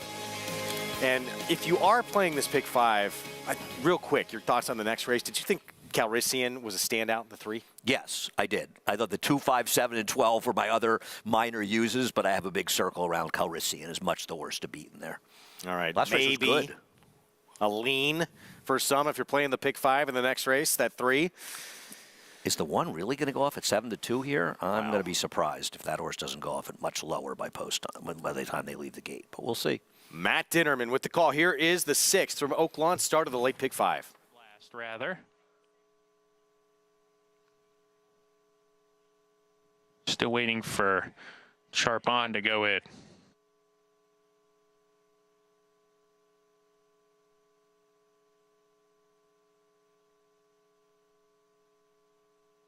Hobie Cat, second to last, and Duke of Duval, the outside. Here's Duke of Duval. And Laroff. Uneventful start. Capital Connection from the inside. Out alertly is showing speed. This is Uskar away in the second spot to press the issue early. Indy Charge runs in the 3rd position. Burlsworth right outside of him. Duke of Duval park deep in about the 5 path. He's only 3 behind as they streak down the backstretch. Another 4 lengths back to High Ransom, all losing position, joined by Charbon and a 3 deep Hobby Cat dropping back Moel Grande. The favorites at the tail of the field now as they hit the 4-turn run. Capital Connection on top by just the neck. This is Uskar right there to hound him. Burlsworth shown more rain. 3 wide takes 3rd. Indy Charge retreats to 4th under pressure. Duke of Duval is trying to rally outside of him, and the rest have got to get going. Moel Grande sent along. He's passed a couple horses, but absolutely has to turn it around to actually win it. Top of the lane. This is Uskar off the turn, has the lead here. Capital Connection second. Burlsworth 3rd. Duke of Duval is next as they hit the furlong pole. This is Uskar is still ahead, and he's opening up now, and the son of Oscar Performance putting on a show today in the first career race. He's made a very good impression. This is Uskar, draws off 1 by 5. Second, Capital Connection. Duke of Duval just got 3rd, and Moel Grande was 4th. I believe it's This Is Us, Carr. If you've not watched that show, you will cry if you've seen it. First-time starter for Jordan Blair, Manny Escobar. If you didn't use him in your pick 5, you might be crying right now as well. And, you know, the truth is, I was saying to you, I should have bet the 1 at 7-2, but you could tell the whole way that this horse really was just going better than the 1. I love these Oscar Performances. He is a very, very cool sire, and obviously a really good turf horse. Won at a distance, but he was really like a miler and a very good horse, but he's producing dirt winners as well, and this horse was good today. The 6 stayed a little to start with no speed, and the 3, the first they were betting, he got completely left. All right, back to New York. There is Ray Handel's Cloud Forest. Going to take a look at him in action. Second, beat a length in this race when he was forward throughout at 1 1/8. Yeah, let me get back to. It's tough to jump back and forth for me. We were talking about Cloud Forest. Yes. Okay, I'm sorry. I apologize. Yeah, I thought he ran great last time. He did everything but win the race. He won the battle as far as the pace duel. The winner got a great ride and trip. I think Ruben Silvera rode the winner and was able to get it done, and we wish Ruben a speedy recovery. He broke his collarbone. Yeah, and I mean, he's cutting back to a 1 mile. He draws well on the outside. I picked him. He's the right 8-5 shot. I think you pick him second, or did you pick him on top? I picked him second. I was a little worried with those gaps in the works. Yep, it was a reasonable point. Yeah, maybe we should go back to Maggie and ask her opinion on that. But 8-5 here with Dylan Davis. Looks to go back-to-back. As we take a look at the 4 here, 4-1 on Grandpa's Kid, Randy Persaud, Jose Lizcano. And this horse forward last time out for $35,000 winners of 3 in this February 29th race at a mile. Yeah. You know, this was a tough situation, and in no way am I blaming Lane Luzzy. The rail was not good this day. It was really an outside flow track, and lane moved up 3 wide, but as the sort of dominoes fell, kind of drifted in towards the inside and ends up down the inside the stretch, which really worked against him, and it probably cost him second. And arguably, he may have run the best race because he kind of made the first move into it. And I thought he ran very, very well in there. The winner got a great run and sort of with the flow of the track. And the seconders came back to win, albeit against much cheaper. But still, this was a good effort by him. And he's a horse. He's drifting up in odds, who may be a much bigger price than he should be. Jose Lezcano will take over today for Lane Luzzy. Again, well, coming down to 7-2 right now. Meanwhile, Assume Nothing. Kendrick Carmouche, he's still in the mix for leading rider at this meet. He's chasing Dylan Davis, and he's on a horse who went gate to wire last time out at Laurel at a mile for 40,000 non-winners at 2. Yeah, and I think he's the wild card in here, right? And I think potentially he projects to be the controlling speed in this race. And I don't know that speed is a huge advantage today, but it hasn't hurt to be forward in this racetrack. Now, we're not seeing the most competitive series of races and a very lot of short-priced logical horses winning on the front end, but it's certainly not going to hurt him being on the front end. And I'm always a fan of Horacio de Paz coming in here. But I know you're going in a different direction, Greg. You like Proven Hope in here, who's been ultra consistent. Yeah, I'll get to him in a sec. Just Assume Nothing. Got to do it with fairly modest fractions here. Yeah, but he also may be in a situation where he's able to control in this race as well, right? I mean, gut feeling scratched to add speed, probably can't beat the Rock. Stretching out a little bit will be forward, but he's not particularly fast.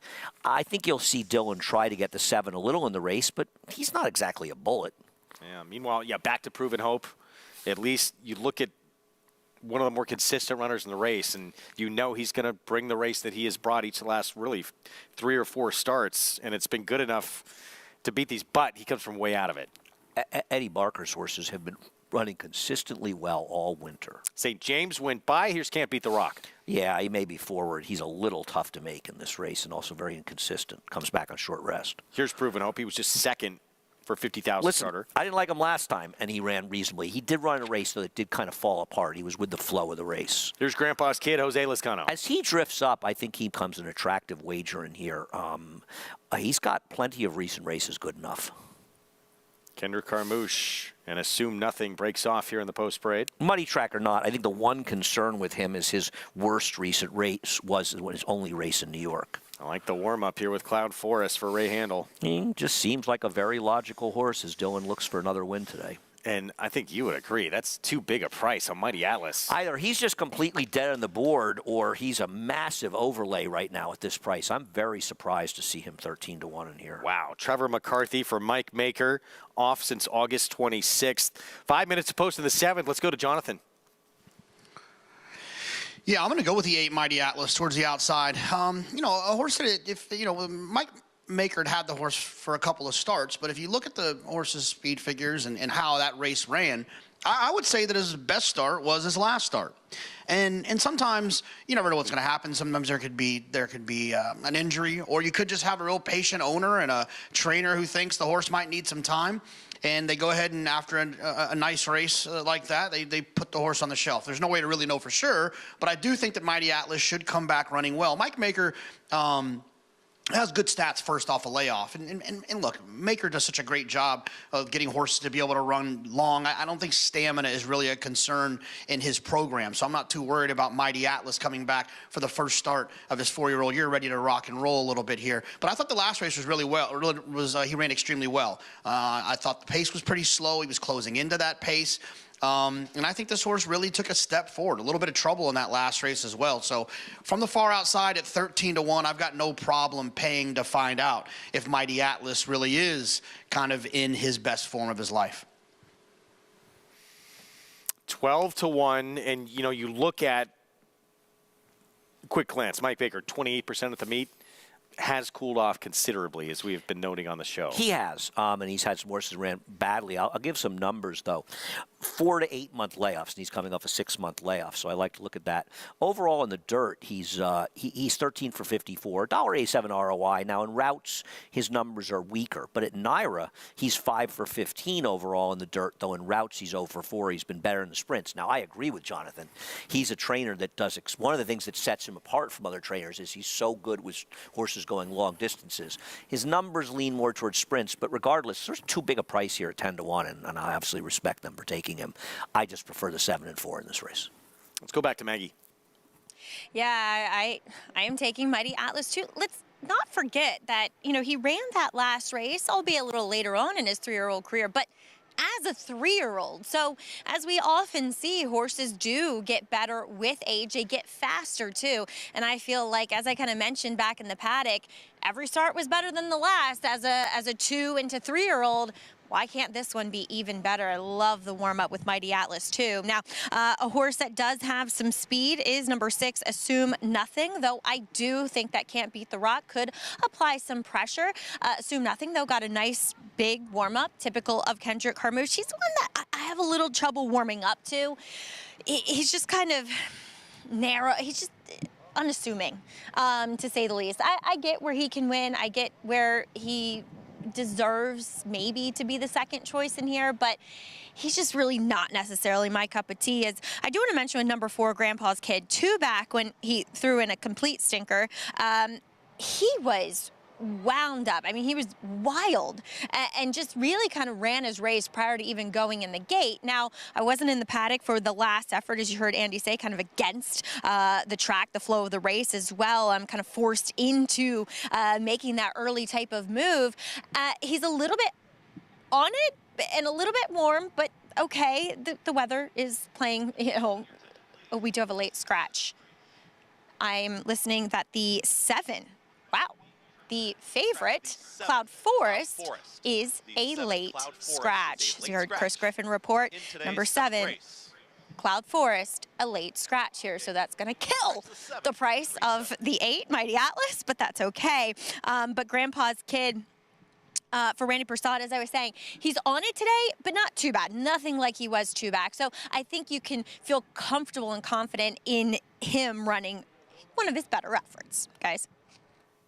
All right, so the favorite, big change here, taken out. Cloud Forest will not run for Ray Handel. With that, wow, the 3, Proven Hope becomes the favorite. Yeah, that'll obviously change things. I'll have to see if they've put up updated double prices on NYRA bets to see what the will pay are paying, because that double had been paying $7.70, and I'll see if they've updated. It's now $2.35, so it's actually exactly the win price of the last winner, $4.70, and doubles have gone down. The favored double is Assume Nothing at $7.90 with the 3 Proven Hope. Your horse $8.20 for $1, but you know what? You're still getting almost $20 with the 4 and a little over $20 with the 8. Wow, big change here. Yes, sir. With that scratch, so take out the main player, the horse to beat on the board anyway. Yep. And still competitive race. Look, 5 runners of the 6 left between 2 to 1 and 5 to 1. Yeah, and I'm just looking at something here. Are you surprised that the 2 is 4 to 1 in this race?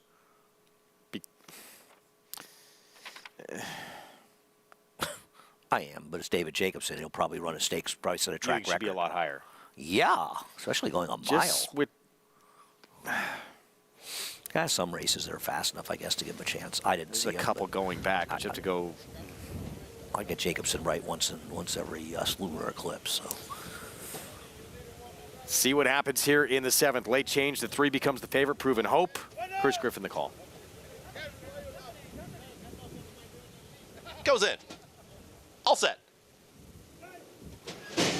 And they're off. Broken a good line there as Assume Nothing is the first call. It's Assume Nothing in front. Right there comes Proven Hope is in the early mix, and down towards the inside, Can't Beat the Rock. Joining them on the 4 outside, Mighty Atlas. Moderate tempo early as Assume Nothing has got the lead. It's Assume Nothing now a half length in front of Mighty Atlas. He's presenting a challenge towards the outside. In between horses there comes Proven Hope. Progressing forward, there's Grandpa's Kid is in that second grouping. A tight hold here, Can't Beat the Rock. Isaac Castillo, very tight here, down towards the inside, wants to go, is in third. The trailer is St. James. 24-1 for that opening quarter mile. Assume Nothing has the lead. It's Assume Nothing in front. Mild pressure from Trevor McCarthy on Mighty Atlas towards the outside here from second. Still just wanting to go. Can't Beat the Rock wants out of there. It's Isaac Castillo and Can't Beat the Rock in third. Held back in with less than a half mile to go. Proven Hope is in between Horses and Grandpa's Kid. And moving in closer now is St. James from the back. Assume Nothing is still there. It's Assume Nothing and Mighty Atlas. Can't Beat the Rock down towards the inside. Grandpa's Kid is ranging up on the outside. That one is now a challenging third. Just behind them, Proven Hope. And from the back, St. James is trying to run on. It is still up top. Assume Nothing finding. Assume Nothing is in front. Mighty Atlas continues to challenge this leader. Proven Hope is trying to burst on through. Grandpa's Kid gets rolling down the center of the racetrack, and here comes Grandpa's Kid with the rally. Assume Nothing's trying to fend him off. Mighty Atlas in between horses and drifting in, just wanting to lug his Grandpa's Kid. He is lugging. It's Grandpa's Kid who is now challenging Assume Nothing. St. James from out of nowhere. Grandstand slide trying to swoop them all in. Will St. James last to first. Got up for Lane Luzzy. Wow. Final running time, 1 minute 37.47. That was a photo there, Grandpa's Kid, and Assume Nothing but St. James. That's your winner. St. James closing with a rush to get this one late. 1 for 21 coming in. He got a trainer change, and happy for Marcelo Arenas getting this job done with this horse. A horse that, I guess, cutting back from those 1 1/8 races to a one-turn. His last one-turn mile race, he got an 83 buyer, which would make him a competitive horse in here, and he got the job done. He was helped by, it's not Jose Lescano's fault, but he was helped, and this is why Lane Luzzy ended up on the rail with the 4 last time. He's a lug-in horse. You can see him doing it there, and I think if Jose had been able to keep the 4 straight, not his fault, then the 4 would have won this race, but he just had to fight this horse the whole way, and it cost him probably the win, and maybe even second in this race. Big price, yeah, this one, and I tell you, we've had a lot of short prices, and this horse is 18-1, is going to blow up all multi-race bets, including that Big 6 carryover, and it's another example of why people who indiscriminately throw out short prices from multi-race sequences get in trouble, because the payoffs aren't incumbent on a couple of short prices. They're incumbent on getting a big price home, and this will be one big price, I think, in the sequence, and a lot of much shorter prices that is going to blow up the sequence. No question. And you talk about that ride, too, and that's probably the reason why this young man got replaced, potentially, on that horse last time out. Instead, he comes back and beats that horse. To be fair, and nothing against Lane, you get Jose Lescano, you go over. Yeah, and I'm not trying to knock Lane, but it also explains that it wasn't Lane's fault. And I never was suggesting it was, but you can see there, this is a lug-in horse. He wants to get to the fence. 18-1 upset here in the 7th. It's going to knock a lot of people out of multi-race wagers. Shake things up in the Pick 4 and Pick 5. Lane Luzzy, St. James, 1-6-4-8 finish. And this 5-year-old, just the second win in 22 career starts.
Back with you on our Friday coverage of America's Day at the Races on Fox Sports 2. Lane Luzzy, St. James from off the pace at 18-1 to win for just the second time in 23 career starts. Yeah, and I'm happy for Marcelo Arenas getting the win with this horse, and Lane as well, because, you know, if you're Lane, you can take it off the 4, who's a fraction of the price, and I think it's also a little satisfying for Lane because, you know, he's looking at the 4, probably watching the replay and going, well, I'm glad I didn't have to handle the 4 because he's giving Jose fits, and Jose's a great rider, and there's nothing you can do about it, and this is why, like he said, he went on the rail last time, and there's Mike cruising by, and it's got to be kind of fun to be him, Lane, cruising by the number 4, knowing I rode him last time. They put Lescano on, and, you know, you don't know how the machinations worked out, but he gets the job done at almost $40, so that's kind of cool. Good story within the story. 39.80, yeah, for the win here on a tough one to come up with.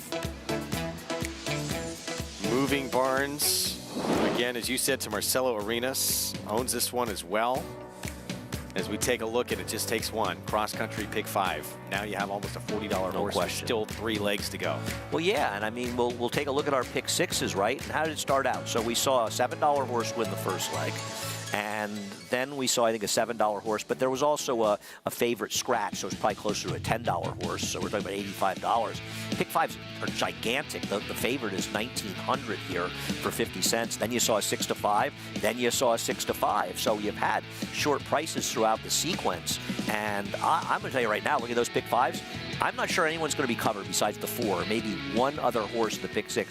The 3 and 4 are the only horses covered in this pick 6. There's one ticket on the 3 and one ticket on the 3 and 2 on the 4. $75,600 carryover if anybody else wins, and it's 4 very reasonable uses and one big price. So this notion of people who tell others to leave out short prices in multi-race sequences, they're hurting them. They're not helping, because they'll say, well, I saved $24 here, I saved $32 there. No, when you fail to hit that $2,000 or $1,000 pick 5 or whatever, or even one where you sort of get your money back, the idea is to win.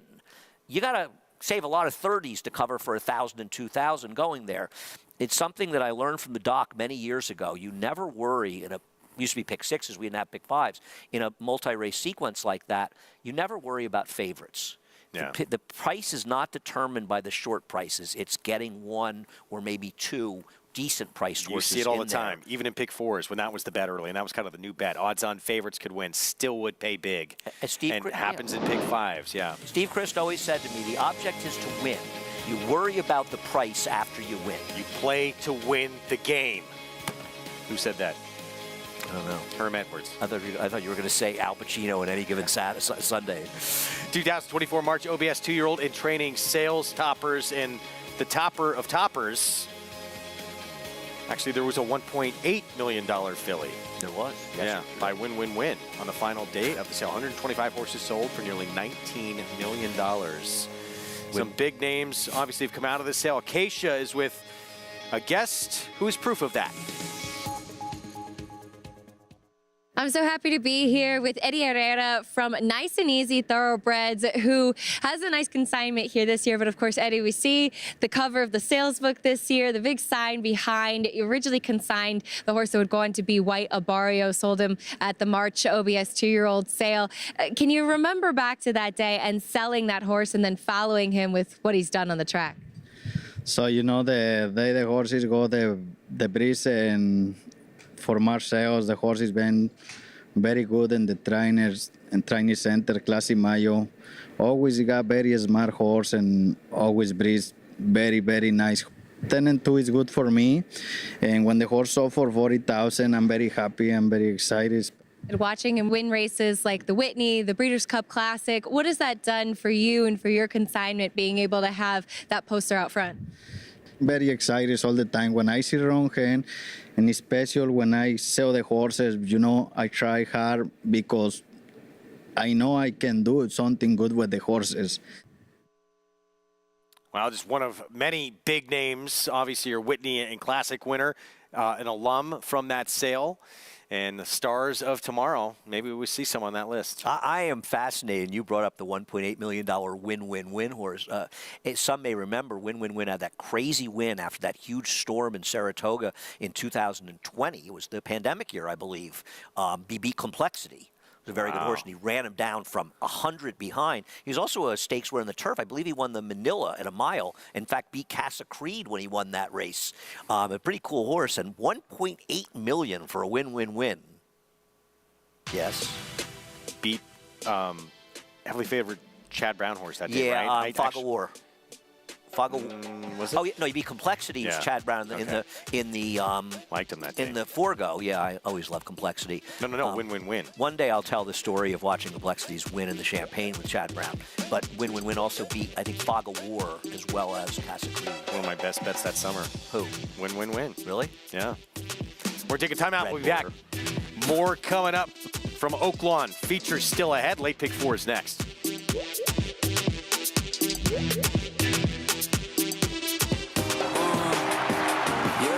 Charlatan is back, and he turns it on with an eighth of a mile to go. Express Train moves into second. Nashville dropping out of it, and then Collusion Illusion. What a spectacular return for Charlatan, who will romp in the run-happy Malibu Stakes by 4.5 emphatic lengths. Charlatan, ultra impressive. It's a new day for a new king. It's Volatile in front as they pass the 16th pole.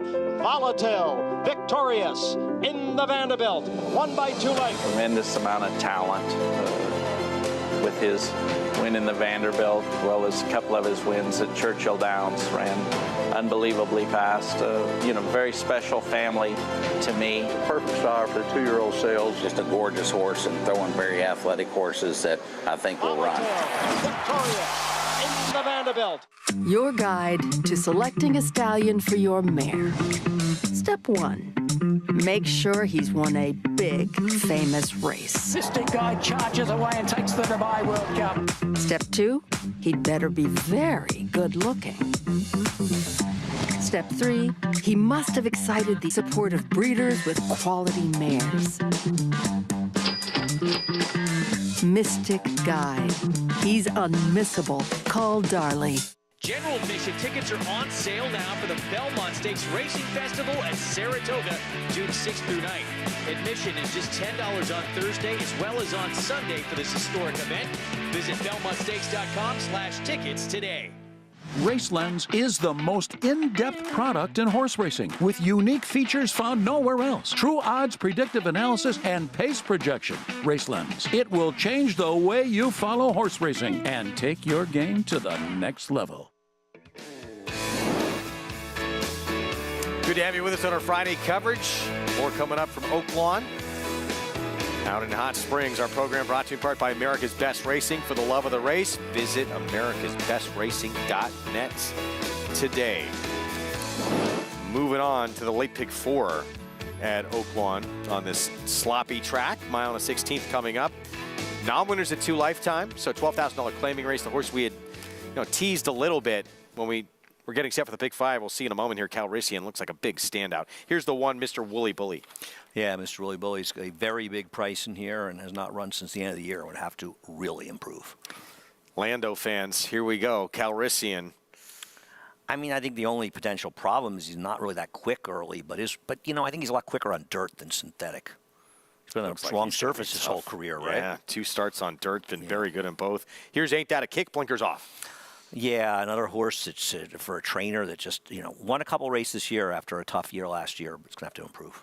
Ramon Vasquez, Unstable Prince. Another horse that I have trouble making a case for, but does make a run to get a piece last time. Son of the great California Chrome here, Chrome Run. He's just a better turf horse, right? Chrome, a pretty good turf horse. Grade 1 winner in the turf. Yeah, how about that? Heir to Greatness, blinkers come off as well. Well, I mean, at one time, he could be favored in here, but his last 2 races are a complete disaster. He had a race he had Oaklawn last year that would destroy this field. He's not that horse anymore. Star Nation, 35-1. His recent races are just way too slow. He'd have to completely reverse his recent form. Assumption, you could say the same for him. I'm going to say, I hate to sound like a broken record, but you go horse by horse, and none of these horses are in particularly good form, which is why the 3 is such a big favorite. 10, almost impossible to make a case for. Here's hard to come by at 11-1. It's like ditto, ditto, ditto, ditto, and then you come to 12. I mean, do you really want 7-2 on this horse? I know it's an Asmussen claim, and he's a little better than some of the others, but bad post and a little better. That's why the 3 is so strong, right? And he was just beat, at this condition. You know, granted, it was a different barn, but still pretty good barn. Chris Hartman as an even money favorite.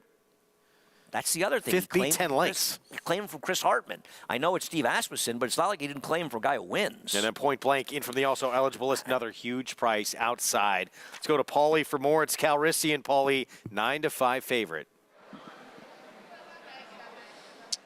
Yeah, and, you know, he probably deserves to be the favorite in here, Greg. I know he's only had one dirt start, but, like, again, it was on a fast racetrack. This is going to be a first start ever on a wet racetrack. He has been a synthetic and kind of a turf horse as well. But, you know, you guys went through the post parade, and it's just really hard to figure out. And when you look at the other 2 choices in here, Andy made it, talked about the 12 horse on the outside, You or Me Now. I mean, the horse hasn't run that well in the last 2 starts. Is that horse getting played because it's Steve Asmussen off the claim, and maybe it will be a little bit more forwardly praised? And the other horse is the 7. You know, Heir to Greatness to 7. Did you picture this horse being 7-2?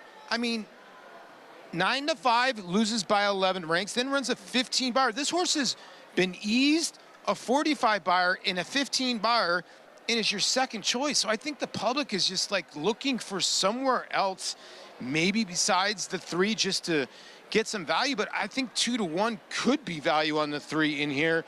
If I was going to take a shot, it'd be the 11 in here of all the horses in here. I mean, at least for the price, you know, if you look at Hard to Come By, you know, I know the horse is 1 for 12 lifetime, but Donnie Von Hemel, this horse comes from way out of it. You're going to need a lot to happen, but at least he's protected this horse a couple times. And this horse does have somewhat, you know, a race that can win this race, Greg. But, you know, it's going to be hard to beat Mr. Billy D. Williams in the 3 in here. Yeah, public feel, I mean, we actually feel like a little surprised you're getting 9-5 on this horse. Right. We're not telling. What do I think? I think this horse should be even money in this race, personally. I really do. See what happens for Calrissian.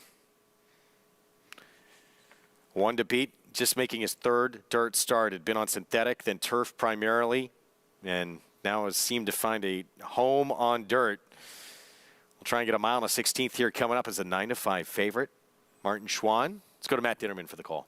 Riders are now loading into the starting gate. Unstable Prince has gone in. Humor Me Now, post 12, 3 back. Chrome Run. 2 back, Heir to Greatness. And then after Heir to Greatness, Point Blank.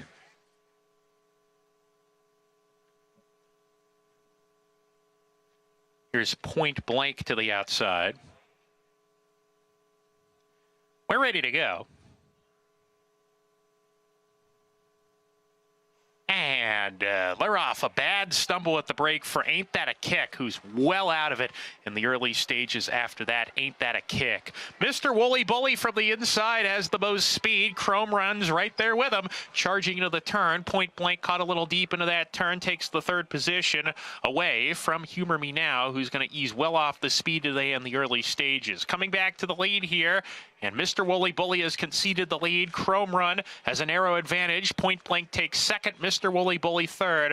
Approaching the backstretch run, he's running 3 lengths off the pace. Another 2 to Calrissian, the favorite. Fetches Blum outside of him. They're a length and a half clear of another pair. Heir to Greatness and Hard to Come By. Another 4 to Unstable Prince. Humor Me Now well behind. He's about 5 lengths ahead of Star Nation. And then comes Assumption. Ain't That a Kick? And another zip code off the tearaway leaders, who went 23-3 for the opening quarter. The half, 48 seconds flat. So not only a fast pace, but obviously very contentious, as these 2 have opened up on the 3rd place runner by about 6 lengths here. Chrome Run on the inside. Point Blank is outside. Let's see if they can keep going. Calrissian, a clear 3rd around the turn, is getting closer and doing it okay, while Hard to Come By has come under a hard ride, moving with Calrissian around the turn. Now Chrome Run is given way. Point Blank looks like he's going to get swallowed up here, and the favorite Calrissian goes to the front with Hard to Come By. Heir to Greatness is getting into the race now, and the early leaders have given way. This has turned into a pace collapse here. Calrissian trying to fend off Hard to Come By. Heir to Greatness coming between horses. Even Unstable Prince is in it. Calrissian with the head lead. Heir to Greatness inside in a tight spot was Unstable Prince. Had to absolutely slam on the brakes. Heir to Greatness has the lead close to home, and he's won it. He outfinishes Calrissian. Photo for third. Humor Me Now and Unstable Prince.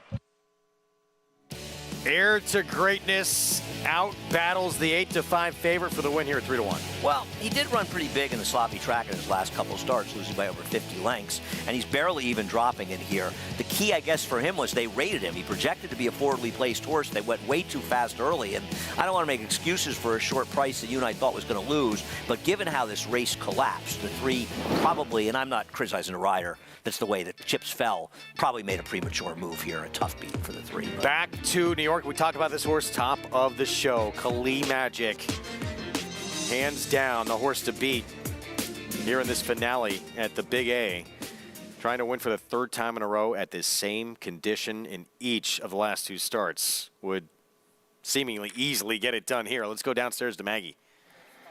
And Greg, she hands down looks like the horse to beat here in the paddock too, but we'll take a look at some other competition coming from the horse who is now third off the layoff in number 1 Midtown Lights for Brad Cox, as she'll add a short cup cheater blinker today. Now she is a horse that proverbially lives on her nerves. I know that she doesn't handle necessarily shipping over here well. Pretty much every time I've seen her, she's been a little bit hot, a little bit edgy. She runs with the cotton in her ears. She's actually calmed down though. I'll give her credit today since they've put the tack on her. I saw her back on January 19th, and there's an argument that she was kind of somewhat against the tracks in both of her comeback efforts. And I'm wondering if the blinkers on just get her involved a little bit more. She'll have to do it from the rail, though. I just wish she looked stronger. Honestly, she's just one that has yet to progress, you know, from 2 to 3 to 3 to 4. So she's a little tough to warm up to. As we'll also take a look at number 6 in here, Rebos Valentine, who I thought ran well, kind of somewhat against the track. It was more of a rail type of day where you wanted to be down there. She was a little bit wider. She was probably just much the best over that field too, and she looks great here for Rebos Valentine. She is wearing her best coat, if you will, her best physical appearance from what I've seen from her, you know, based upon previous times. But I will say, horses claimed off Ray Handel, it's a little tough to do. I mean, looking at the past 5 years, 12 for 89 with a negative ROI too. So it's not the easiest thing claiming off Ray, but Mike Maker will try to do that today for a filly at times who has been competitive in this condition, Greg. All right, Maggie, thanks. Riders up as we get set for a post-parade. There is an inquiry at Oaklawn against the winner. And he came over, interfere with a horse that didn't win, and then he came over and he bumped with the 7. It'll be interesting. All right, we'll keep you posted what happens back there at Oaklawn as we get set for this post-parade to close out our Friday card here in New York. Midtown Lights. Blinkers on to kick things off for Brad Cox. Yeah, I hear, Maggie. I've tried this horse and given up, so maybe you want Andy off, but I've just seen enough. 42-1, biggest price on the board, Amity Island. Didn't run bad 2 races back. That was a sloppy track, though. Yeah, behind Kali Magic. Just probably seen enough of that one. Beat the last 2 or 3 of them. My First Love, 14-1. I think she's interesting, and she's the only other horse covered in the pick 6. Only interesting because Jimmy Ferraro's barn is doing so well, and she's second off a long layoff. Kali Magic, she went gate to wire last time out, but she doesn't have to have the lead to win. She runs a race, she's going to win. Simple as that. 4-5 favorite, Trevor McCarthy aboard for the new barn. Here's the 5 racing colors. She got the trip of a lifetime. She's a last time was the time horse. For the record, if I had been in that day, I would have picked her. Just letting you know, I picked her 2 back. All right, thank you. That's a Rebos Valentine. That's a red board. I guess the only other potential speed to try and pressure the favorite. Yeah, Maggie's right. She was against the track last time, but so was the second horse, who was not that competitive. That race fell apart, but she's right. She was against the track. Gone and forgotten, Kendra Carmouche for Mike Maker. Yeah, I mean, she looks like the more logical of the Maker horses, but she was on a gold rail 2 back when she ran second. And April Antics outside Jose Lizcano. She's not impossible for a piece. She's sort of consistent. She doesn't win very often, but she does hit the board in about half her starts. Another one who's been beat by Kali Magic the last 2 times they've been matched up. I want to remind everybody, as we're 3 minutes to post here coming up, No better time to get involved with this New York bred program. 19% increase in New York bred maiden purses coming in 2026. So it pays to have a New York bred. Never been a better time. For information on how to qualify your foal, visit NYRA.com/NYBreds. There's also so much money in the Stallion series. You think about those big purse races for the Stallion series. So if you have New York bred stallions, they're born. There's so many advantages to this program. Nice looking 6-year-old mare right there. There she is, the favorite, even money, Kali Magic. This was on that wet track, sloppy sealed surface, January 28th, when she dominated start to finish. I mean, sloppy track, dry track. She runs a race. She's going to probably win this race. I think there's really not a lot to say other than if you, for some reason, you're concerned that she's not going to run back to her races in the new barn, then maybe you're taking a shot against her. But if you aren't really overly worried about that, she's a very tough horse to pick against, and that's why you and I didn't pick against her. This was no contest. And again, she did that gate to wire, but more than half of her wins have come when she has not had the lead. So if she's not able to get it from the 6, that's not necessarily a worry either. With more on the favorite, let's go to JK. Yeah, I mean, that is my main concern, right? I mean, look, if she runs her race, like you said, Andy, I think she's the winner here. But I guess I am a little concerned that, you know, the Nota barn isn't rolling as it was at times in the past couple of years. So you have to ask yourself, is this horse going to improve? Because it's completely reasonable and that this horse could switch to this barn and not run her best race. And there's really not many clues leading towards which one of those is going to happen. A lot of times, if I can look at trainer stats or look at trainer things or look at jockeys or look at pace, and I can't really come to a conclusion, I just defer to the individual, to the one who's doing all the running out there. And that's the four-legged animal. And for me, Kali Magic is the best horse in this race, so I have to side with her. And JK, while she looks like the horse to beat on paper, she looks like the horse to beat physically too. There is one oddity that I don't know, just kind of intrigued me a little bit, and I don't know how to interpret it necessarily. Chris Englehart, who had Kali Magic for the bulk of her career, typically runs his horses every time they're led over to run in 4 bandages, 4 wraps. And he ran her in them here and there, which is rare. Then Linda runs her in them, then Gustavo Rodriguez does not. They go right back on here for Orlando Nota. Could it be that she's entered for the tag and they're kind of playing the killing me game? Absolutely. But I just thought it was strange because Chris Englehart, who typically runs everything in 4 wraps, didn't necessarily always with her, and now they're back on. First off the claim, Greg. Something to make note of, Maggie. Thank you. 4-5, Kali Magic. Can she make it 3 in a row, all at this same level? Now for the new barn. Trevor McCarthy hopping aboard too is Jose Gomez, those last 2 victories. And will she be the one leading the way? She certainly has the speed to do it. There she is. 3-5 now on the board. It's the nightcap from Aqueduct. Let's go to Chris Griffin for the call. Is it? All set.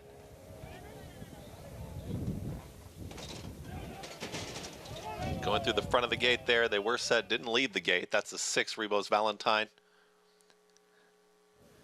Closing the front of the gate here for the 6.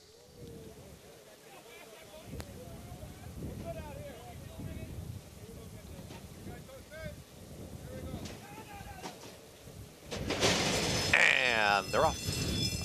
Good speed from in between horses. Kali Magic is hard sent, wants a piece of the front end. Midtown Lights down towards the inside is now challenging for that early supremacy. Rebos Valentine in that early mix as well. Out wider is going to be April Antics trying to join them, but Kali Magic, Trevor McCarthy, they've got the front. They're up by 3/4 of a length. Here comes April Antics, is now engaging to the outside of Rebos Valentine, who's back to 3rd at the rail. That'll be Midtown Lights as they try to slow things down up front. Eric Hensel, My First Love, off the rail, out in the 3 path, have taken 5th, is just pulling up here towards the outside. It's another 4 lengths back to Gone and Forgotten, and Amity Island is towards the back end of the field. There's one more there at the far back. It's Racing Colors, 23. and 3 for the opening quarter mile. 3 to 5 on Kali Magic with a host of pursuers in behind. It's Kali Magic who takes him into the far turn. Less than 4 furlongs to go, 47-1 for that half-mile time. Midtown Lights is down towards the inside, is battling on there. April Antics is in between horses. Now the move towards the outside here, trying to range up on the outside. That is My First Love. Losing ground was Rebo's Valentine, who's back to 5th. From the back, Gone and Forgotten is rallying. Racing Colors can say the same. And Amity Island, the leader is still Kali Magic. Kali Magic brings him to the top of the stretch. All in as Midtown Lights towards the outside. Kali Magic is finding plenty so far. It's Kali Magic, but Midtown Lights starts to inch closer now. Trying to rally on from way out of it. Racing Colors has some momentum and Gone and Forgotten. Kali Magic and Midtown Lights. Racing Colors is battling on here, but Kali Magic, and here's Midtown Lights to the outside as they are inside the final 16th. Can Racing Colors catch them both running out of time? Midtown Lights is there. It's Midtown Lights who gets the score. Racing Colors up for second, then Kali Magic, and Rebo's Valentine came back for 4th in 1:38.31 seconds. Midtown Lights, blinkers on. Brad Cox, Manny Franco, Trevor McCarthy kind of pushed and shoved to get to the front, and nothing left in the stretch for Kali Magic. Maggie had some good things to say about how she looked. She was Andy off in this race. Just a much different horse than she had been in her first 2 starts off the layoff. Really didn't show anything at short prices. Lost at short prices, gets it done, and creates a pick 6 carryover in excess of $75,000 into Saturday's card. And Racing Colors with a big run in here, by the way. Only horse to make up significant ground. She was probably a pretty big price, 12-1. This horse is 4-1. She got that. Beating a 3-5 favorite in the finale here, so 1-5-4-6 finish. $75,633 sounds like the number to me. For the Big 6 carryover. Yes. Into Saturday's card that will include the Cicada. Here's Kali Magic on the front end, weakening. Here comes Midtown Lights for Brad Cox with Manny Franco. And she will get the money. 3rd win of her career after been soundly defeated as the favorite at this level each of the last 2 starts. Completely different performance today. Yeah, she really didn't run the race. I mean, Midnight Light stepped forward, but this is not the race. And Kali Magic, who didn't even hold on for second, she did not run the races she's been running in the new barn. And if you had that concern, you bet against her. Maybe you had the winner. I did not. Manny Franco for Brad Cox, 4-1 to close things out. We'll have the prices when we come back to wrap up this Aqueduct card. More coming up, including the feature from Oaklawn. When we return, familiar team, Manny for Brad Cox in the nightcap.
Midtown Lights in the finale on this Friday card in New York. Manny Franco, there he is for Brad Cox. Winner's Circle lead-in. Brought to you by Kitchen's industry-leading selected yearling sale. July sale, Saratoga sale, New York bred yearling sale, all taking place this summer. Nominate your yearlings today at phasingtipton.com. $10.80 to close out the card here in South Ozone Park, New York. With a 4-1 upset, beating a 3-5 favorite. The pick 5 over $5,000 and a pick 6 carryover into Saturday of over $75,600. Let's go down to Maggie. With Dustin Dugas, the assistant, longtime assistant here for Brad Cox in New York. And Dustin, Midtown Lights finally gets through this condition, third off the bench. I know from speaking with you and watching her throughout her career, she's not the easiest filly to deal with. So I'm sure it feels like a bigger victory at times when she gets her photo taken. Yeah, you know, she's actually a very easy filly to deal with in the barn at home, you know, at Belmont and in the morning. She's so cool, but shipping over here, like you said, you know, she just has a meltdown sometimes, and, you know, with the cotton helps. And today, I think she really was just a lot more relaxed back there today, even. So I was really happy with it, but, you know, we got the blinkers on her. I was happy about that, you know, which kind of has been showing signs of needing it. You know, she breaks good and kind of just eases herself out of the race down the backside and just kind of gives herself a little too much to do. So we reverted back to the blinkers. She started with them.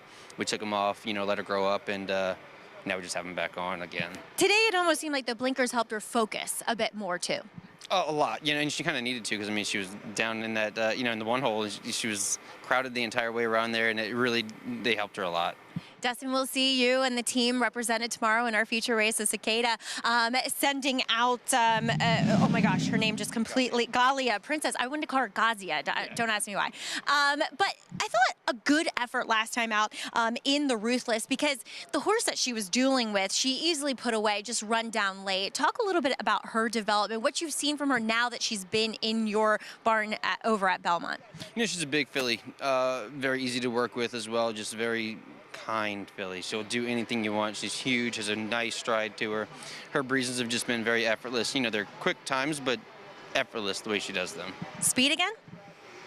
You know, she's cutting backs. I mean, we'll see how it plays out. I didn't honestly look at the race closely yet. I guess I'll go home right now and do some homework now that I have time. But we'll hash it over with Brad and you know, get a game plan. Yeah, it might cut back, might work well for her. Dustin, congratulations here, and best of luck tomorrow. Thank you so much. All right, Dustin Dugas doing all the work up here for Brad Cox and his team. Just kidding, he's going back this way. But at least got the picture with Midtown Lights. Yep, and Galia Princess, we will see, and that's Cicada coming up tomorrow. Again, 4 to 5 morning line as we take a look at this cross-country pick 5, follow along with that $40 horse in the middle. And a horse who's probably closer to 31 if you leave in the horse that was scratched. And don't forget, you got the post-time favorite. And I'll tell you something, Justin's a good example of the fact that the people behind the scenes that are really so important in this game, and I'm sure Brad Cox would say it. You don't really, nice to interview him, but you don't really hear from him that much, and he deserves so much credit for the job he and his team do with Brad's horses in New York. Back at Oaklawn, picture time, Heir to Greatness. Blinkers coming off. Christian Torres for Carl Broberg. Yeah, gets the job done. They were actually, the inquiry was the second horse in the third. I felt like this horse was the one who came out, but they left him up. That's understandable. He got it done. He showed up for Carl Broberg after not running well in his previous 2 starts. Well, we've been talking about this all week. Fun day, and it's coming back again at Hot Springs on Saturday. Hall of Fame day with a lot of big names in the game showing up. And you'll have a chance to meet them, get an autograph. Asmussen, Bill Mott will be there, Julie Crone will be there, Steve Cawthon, among others. Paulie, you got a chance to experience it, and it's going to be a terrific Saturday. Yeah, it always is a terrific Saturday. And I always, you know, this is why I love this sport, because to me it kind of correlates a little bit with baseball. And why I say that, you know, I'm an old school guy. I get it. I've been retired for about 14 years now. But I grew up kind of in Vero Beach, Florida. That was kind of my minor league spring training, and when I was drafted by the Dodgers, and you walked right through the crowd. You were touchable. You were able to get autographs if you were 6, 7, 8, 9 years old, and guys stayed outside the clubhouse and did stuff like that. And that's the same thing you kind of get here when you go to the racetrack. You can get accessibility to these amazing athletes, and now you're going to get accessibility to a lot of Hall of Famers here tomorrow as you see the lineup Steve Asselson, obviously on top to go all the way to the bottom to the legendary Nick Zito, and I'm not leaving anybody out in between. My whole goal is to get a lot of words out of Richard Mandela. I don't know who has least words to say, Richard or Mike Maker as well. But I wanted to give a little tidbit as well. You know, I had to do some research, right? So who did I call? Lafitte Pincay Jr.'s son, Lafitte. And I was asking Lafitte a little bit about the Derby as well. And Andy, I don't know if you know this, but Lafitte texted me this. His dad rode in 10 Derbies. He was starting to get the feeling that he was not going to win a Derby. And I can't wait to ask him this tomorrow. He finished second, you know, I think 3 out of the first 10 tries, and he lost to Secretariat and Spectacular Bid was his first 2 seconds. Now, from what I was told, he said that his agent wanted him to ride a Thea in the 84th Derby, the filly, and he told his agent, I want to be on Swale, and that was his one Derby victory, and he still considers that as his best decision he ever made, and I never knew that until I contacted Lafitte last night. Well, I'll say 2 things. Althea was favored in there, and she comes from that great Courtly D family for Wayne Lucas, the filly. She'd won the Arkansas Derby, as a matter of fact. And what that story really shows you is just how hard it is to win the Kentucky Derby. You know, it's kind of like the unfair moniker that people will say, well, Patrick Ewing or Charles Barkley, they weren't great because they never won a championship. They had some guy that kind of stood in their way for a lot of years, and Michael Jordan. And the fact that Lafitte Pincay, truly one of the greatest riders in the history of the game and will be in the history of the game, one Derby win. There's a lot of luck in winning races like that, and a great, great rider, you know, one Derby win. And you'd think that Lafitte would have many more, but you got to be in the right horse in a tough race to win. To make, too. I mean, the pressure to have to make that decision and then to have it pay off, just incredible. That is coming up. Hall of Fame Day on Saturday. Hopefully we'll get some great footage from that with all those big names on hand, and great for them, too, to get to reminisce with each other. No, I think it's awesome. And I was telling Eula before that one of my favorite moments for me in the game was waiting to go into Keeneland on Breeders' Cup Day, and somebody behind me that I didn't immediately recognize saying hi to me, and I turned around, and he could sense it, and he said, Steve Cawthon. And I thought to myself, how embarrassing is it that Steve Cawthon's saying hi to me, and I don't recognize him right away? And, of course, I realized it was Steve because growing up, I was following the game when Steve came on the scene.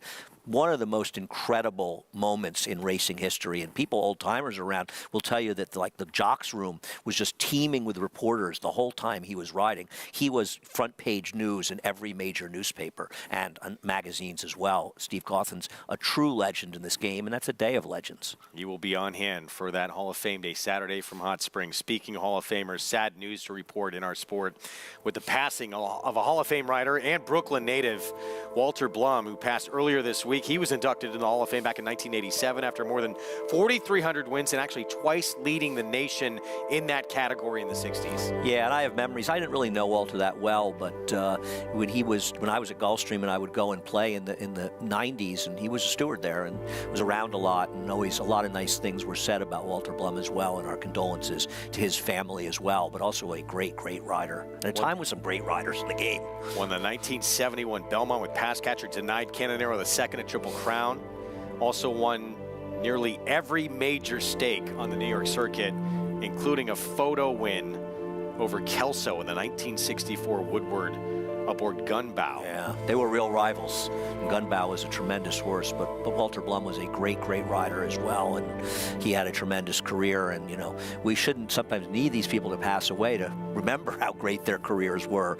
But as we said, condolences to the family, but a man who had a great impact on racing and had a good, long life as well.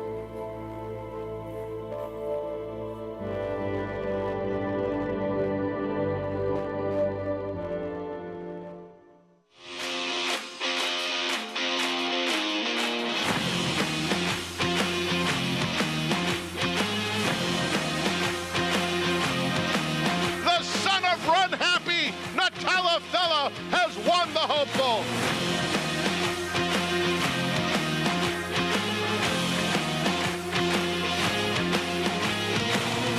Eclipse champion Run Happy, price for value, and standing strong at Claiborne Farm. Experience the adrenaline-pumping, suspense-filled action of the Sport of Kings no matter where you are with Rivet. It's fast, easy, and secure. Download the app today and start winning with our lucrative weekly promotions, thrilling handicapping contests, and a one-of-a-kind VIP rewards program. Don't just watch horse racing, be a part of the action with Rivet.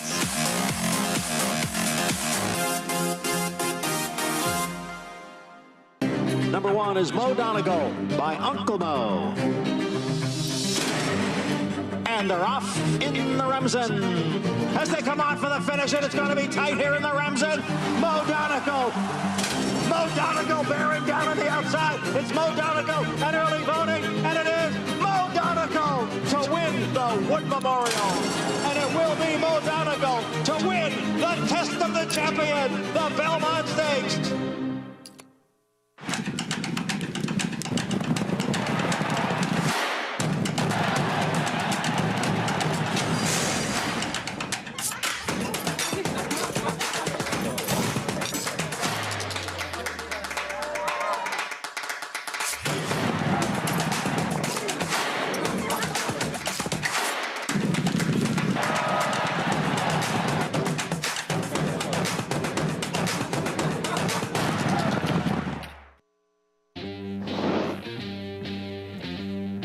Back with you on America's Day at the Races on our Fox Sports 2 coverage on this Friday afternoon. It's brought to you in part by Hill & Dale at Alapa as we get set for the 8th coming up here at 6 furlong sprint. Maiden special weight, all looking for that first win of their career coming up for 3-year-olds and up.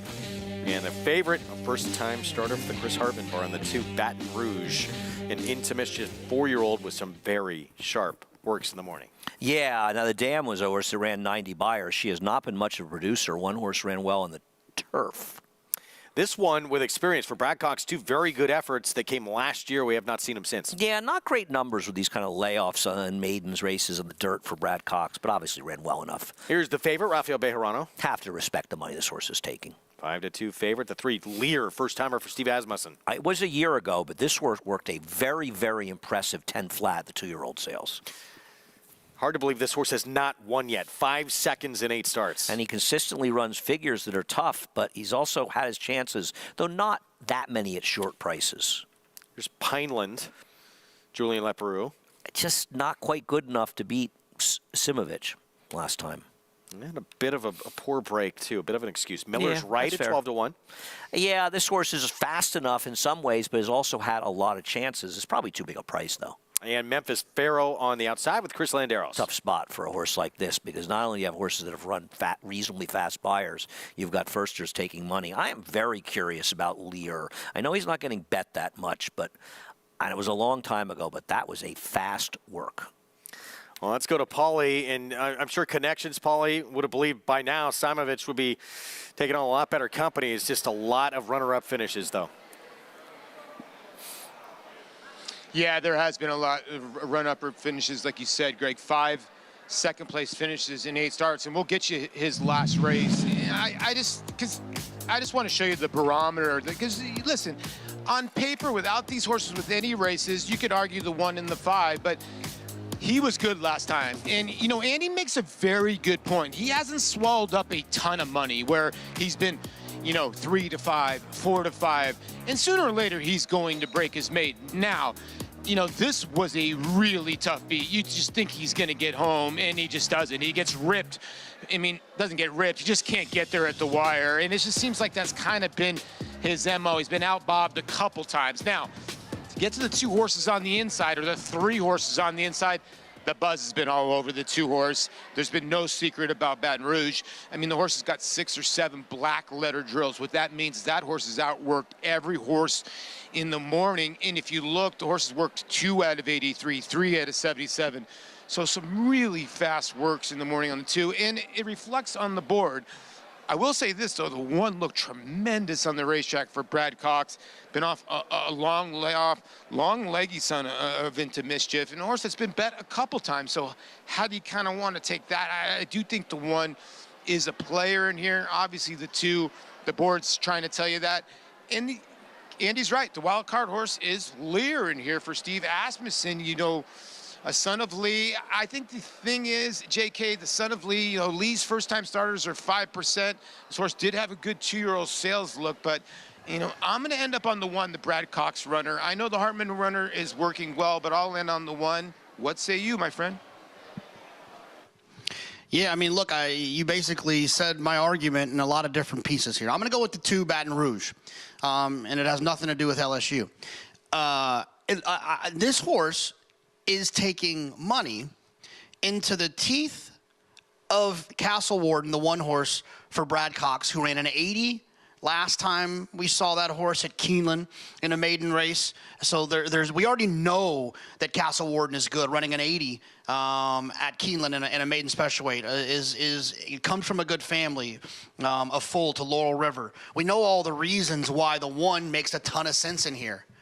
And the 2 for a first-time starter for Chris Hartman, who only wins at 13% with first-time starters throughout his career, is basically, not quite, but basically, and it has been through a lot of the wagering, the same price.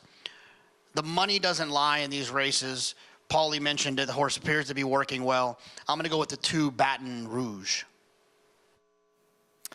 First-time starter with those, bullet drill after bullet drill. We'll see, 5-2 right now. Listen, I'm obviously not going to be surprised. There's a big buzz, and buzz horses win sometimes. What I'll say about Castle Warden, the 1, is this horse is a Brad Cox firster that lost, and it wasn't really even that close, finishing 2nd and 3rd, at 3-5 and 6-5. These horses for Juddmonte and Brad Cox, they're supposed to win those races, and he may come back and win here, but I just have a bad taste in my mouth. Listen, maybe Lear a year ago, but that's a fast work for this horse. And, you know, we've seen Steve Asmussen win with some firsters at Oaklawn that don't take the same kind of money as some other horses. So we'll see if this one's a runner. Is it a negative that he's riding Santana as opposed to his son? I don't know. I have no idea. You know, I don't know the machinations behind why riders ride horses. Obviously, Steve rides his son for good reason. We're so used to seeing this barn when they have a talented, first-time starter, especially with the 2-year-olds, though. They take money. Yeah, but we've seen him win sometimes at surprising prices, and I'll tell you something. It was a long time ago, but that was a very impressive work. So at 6-1, I'm going to lose a few dollars on the 3 Lear. Meanwhile, Simovic, 4 straight races, has run a number that most races are good enough to win. Just has not happened. 5 runner-ups in 8 starts, and now potentially facing some talented first-time starters. A horse coming off a year's layoff. Shown talent for Brad Cox. We'll see if it happens today. Let's go to Matt Dinnerman for the call. Here's the 8th. Here's Memphis Pharaoh.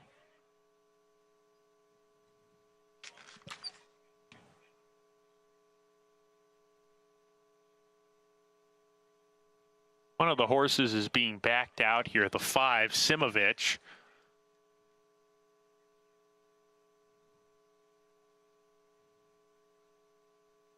Can't see from this vantage point what exactly is going on there. They're going to back out. So what happened here, just a heads up, folks, is they just put the horses in the wrong numbers. The last outside few horses here, they put Pineland in post 8, they put Simovic in post 7. So that's the deal here. They're just going to adjust this, no problem. Simovic goes in post 5, then Pineland, 2 back, Miller's right, and then after Miller's right, Memphis Pharaoh.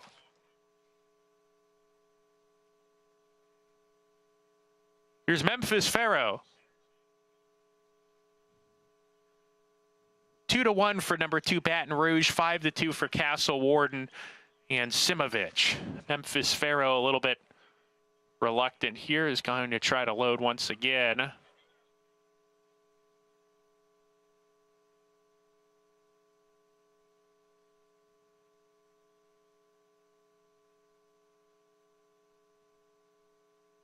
Memphis Pharaoh goes it. We're ready to go. And Laroff, Baton Baton Rouge had to take up right at the start. He drops to the back of the pack. Pineland out on the lead today. Castle Warden takes the second spot, and he's clearly into second now. Memphis Pharaoh draws level with him. Simonovich is right there between horses. Miller's right behind them. Baton Rouge takes the second last position after baking slowly. He's running 3 lengths behind and another 5 to Lear, who's the trailer with a half mile to go. Pineland is the leader. Pineland by about a half length. Castle Warden in the second position into the far turn. Memphis Pharaoh third. Baton Rouge down on the inside. Scraping paint. He's with Simonovich, and a gap of 3 lengths back to the trailer. Miller's right, and well out of it is Lear as they round the far turn and approach the top of the lane. Pineland's in front. Castle Warden in the second position coming off the turn. Simonovich is third right behind them. Baton Rouge needs to do more. Memphis Pharaoh as they come down the lane. Castle Warden in front. Castle Warden, Pineland second. Baton Rouge trying to get off the rail now to come with his rally. Castle Warden still with the lead, and he starts to inch away, and Castle Warden is going to win it. Castle Warden by about a length and a half. Simonovich gets second, Pineland third. Baton Rouge, not a good trip for him, ran fourth. Almost a year away and worth the wait for Castle Warden, and a lock for second. Simonovich does it again. Yeah, not my kind of horse. Losing at short prices, but got it done today with a good trip and got the job done for Brad Cox. Not a horse I would have taken a short price after losing 2 times. 2, Baton Rouge, was he best? I don't know, maybe, but he got left, as did my horse Lear. At least Baton Rouge ran. My horse Lear, good workout as a 2-year-old, and then absolutely nothing a year later, which is often the case. 4th straight runner-up finish for Simonovich. He don't like to win. 1.572 here in the 8th at Oaklawn. We're going to take a timeout on board that runner-up. The man we're going to tell you more about after this timeout, Francisco Arrieta. What a move it's been coming to Hot Springs. It has changed his career in a relatively short time in the saddle. We'll have that story next.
Back with you on America's Day of the Races on Fox Sports 2, downtown Hot Springs. Terrific town, so much to do, not just the racing, but that's all they talk about after the races downtown. You got to get there, Greg. You really do. It's on my bucket list. Greg Wolf Day at Oaklawn Park. Has a very Saratoga-y look, right? A little bit. And smaller feel, streets, yeah, so many yeah. people compare it to that. We still have... They don't have a handle of ghost, though. The nightcap. 2 more, excuse me, to come on this card. We're going to bring the 9th before we sign off. Castle Warden, Brad Cox, almost a year away for this 4-year-old. Finally makes good and gets that maiden win. I'm starting to think that Brad Cox guy might be pretty good. Not a horse that I would be enamored with, having lost at short prices, but was ready to go, and Torres gave him a good ride. He's a really impressive rider, isn't he, Torres? I really, we saw how really coming his own last year. Just a consistently good rider. Everyone just seems to love him, his work ethic, and that he doesn't take anything for granted, too. And it'll be interesting because he's ridden Timberlake. Yes. And he rode that Impel, that very, very impressive filly, 2 horses that could be very short prices the first weekend in May. Now, you wonder if he's going to be able to keep the mount. Probably won't. But at some point, Brad's... Saudi. Yeah. No, Florent was... For Timberlake, right? Timberlake, yes, he was. So he's probably back on. He was at Aqueduct the day before for Impel, and I'm sure he's busily trying to get back on, he and his agent. But at some point, Brad is going to give him a chance, and that's what these riders need. And, I'm friends with Florent, and I'm always rooting for him to get these mounts as well. But I think Torres has shown that he's going to need that chance. You can't win those big races unless you get a chance in them. 9th race, Arkansas bred runners. Allowance now winners at 2 Life, 6 furlong sprint, 20 to park. Huge effort, first time out on a muddy sealed track. Then they tried to stretch this horse out to turn start number 2. Back to sprinting today, and we'll get a fast track. We'll see if this horse can back up what he did in that debut. The man aboard, I'm going to tell you more about right now. Francisco Arrieta, he is living out his dream. He's, again, among the leaders at this Oaklawn meet, just his 3rd full season of riding there. But that dream early on may have seemed more like a nightmare, getting few opportunities and even fewer trips to the winner's circle. He had to have extreme patience to believe that one day that dream would turn into reality. Francisco Arrieta's childhood dream was to become a jockey. Because my first time when I see a horse, man, I fell in love. What a beautiful feeling, Arrieta, a native of Venezuela, moved his tack to the United States in 2014. When I started here, it was hard for me, to get a chance. I don't speak any English and I don't know nobody. It was pretty hard. I have to gallop like for 2.5 years and ride a couple horses, it was really hard. He would need a strong belief in himself because this dream would require plenty of patience. Over a 3-year span from 2015 to 2017, Arrieta rode 210 races, winning just 3 times. Yes, 3 years, just 3 winners. For sure, I work every day, almost don't no day off, working hard. But patience, work ethic, and faith in God would lead Arrieta to finally break through as leading rider at smaller tracks off the beaten path. I was in New York at the time. I started working for Robertino Dodoro, galloping, and I galloped for him like a year, and I asked him for ride horse, and the opportunity didn't come in New York, so they moved to Arizona. So I asked him to give me the opportunity. So finally I moved with my family to Arizona and started riding over there. And that was unbelievable after that. It's going to be Senor Friday to win the Turf Paradise Derby. He's one of the hardest workers. He's a very good worker, got a good attitude. He's a good rider. He's a kid that started right from the bottom up, paid his dues, and it was just 3-4 years ago where he was galloping and picking up claimed horses for us at Saratoga during the summer to make extra money. So he's come a long way in a short period. Like I said, he's a kid that started right from the bottom. So got to give guys like him a lot of credit. Then Arrieta came to Oaklawn for the first time in 2021, and he won 50 races, finishing 3rd in the jockey standings. On the year, Arrieta's mounts earned $5.5 million, compared to $62,000 just 4 years earlier. I like Arkansas. It's a nice place, nice people around here.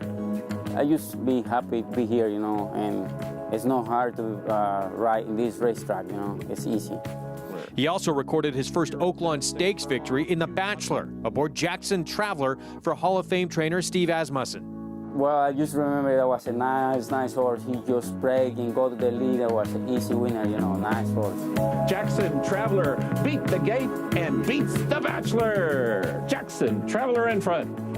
For the boy who started riding in Venezuela at age 16, it's been a long, winding 16-year journey. About 4 or 5 years, I was, Mom, I want to be a rider. She said, no.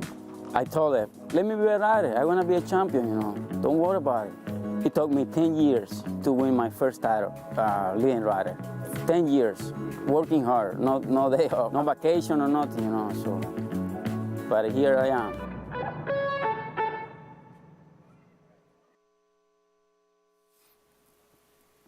Hard work paying off for Francisco Arrieta, and again, he's going to be on board the horse to beat in this race coming up. Yeah, perseverance and sticking together, and if you're somebody who likes vacations, working in horse racing, probably not the business for you, and nice to see him doing so well.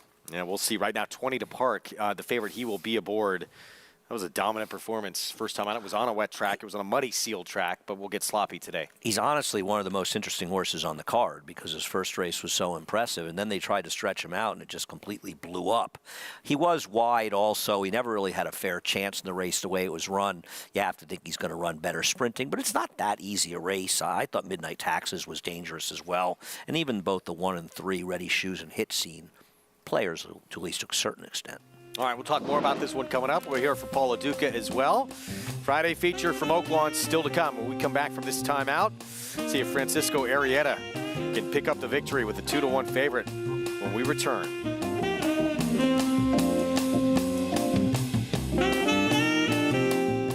War Dancer, New York's leading turf sire again in 2023 with standouts like Barrage at Saratoga. Here's Barrage with a final surge. Barrage got him. War Saichi dominant on the dirt at Finger Lakes. War Saichi has scampered well clear. War Saichi all the way with the top spot. And Danzig Queen on the tap of the surface at Woodbine. And Danzig Queen will come away and win by a length. Consistently producing winners on dirt, turf, and synthetic.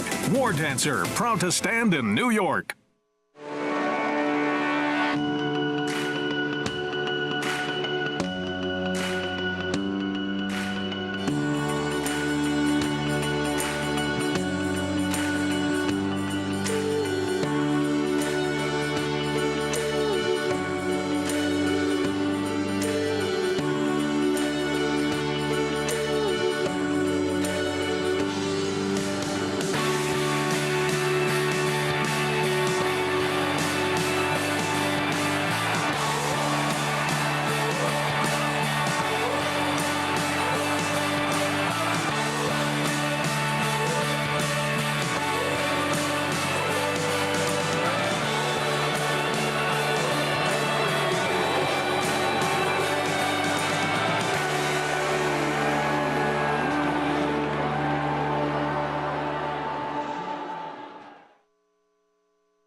Racetrack Television Network brings you every race, from every track, on every screen, every day.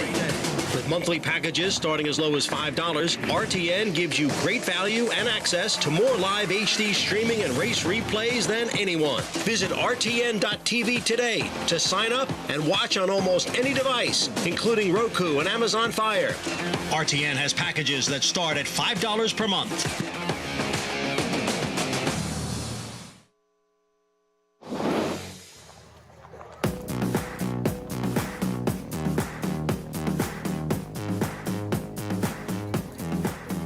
If you walk around the Oaklawn backstretch, you'll notice that the barns don't have numbers.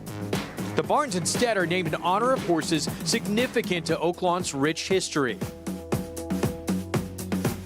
Here come two champions, side by side. Heavenly Pride to the outside and Tastiana right there. And Zenyatta flies to the lead in the middle of the track. And it's Spotty Jones, one step forward to Kentucky, and one giant step to $5 million. It's time to make some memories.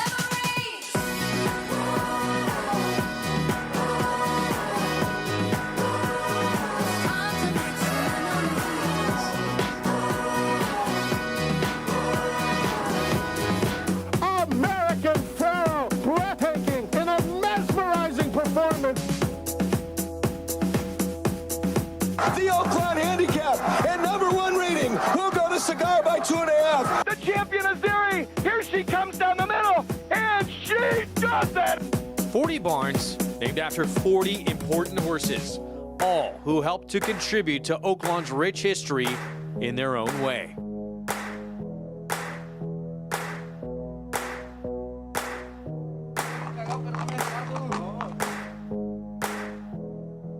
Curlin is going to decimate this field, winning the Arkansas Derby by 9 lengths. Time to make some memories. So many racing greats with compelling storylines and ties to Oaklawn. Whitmore win time, Whitmore!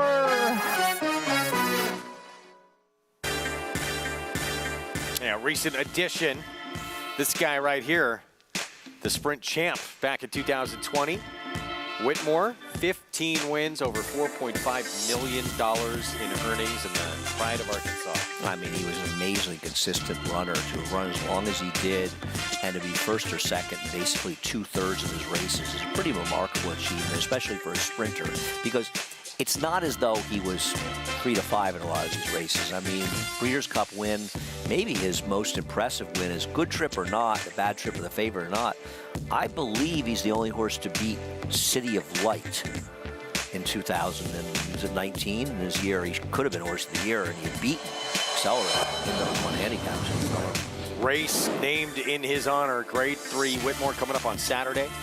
6 furlongs, first at $250,000. And the speedy and talented Rivet for Steve Asmussen, and Tahano Twist, defending champ of this race, going head-to-head once again. Of course, yeah, Tahano Twist, he beat his stablemate, among others, when he won this race last year.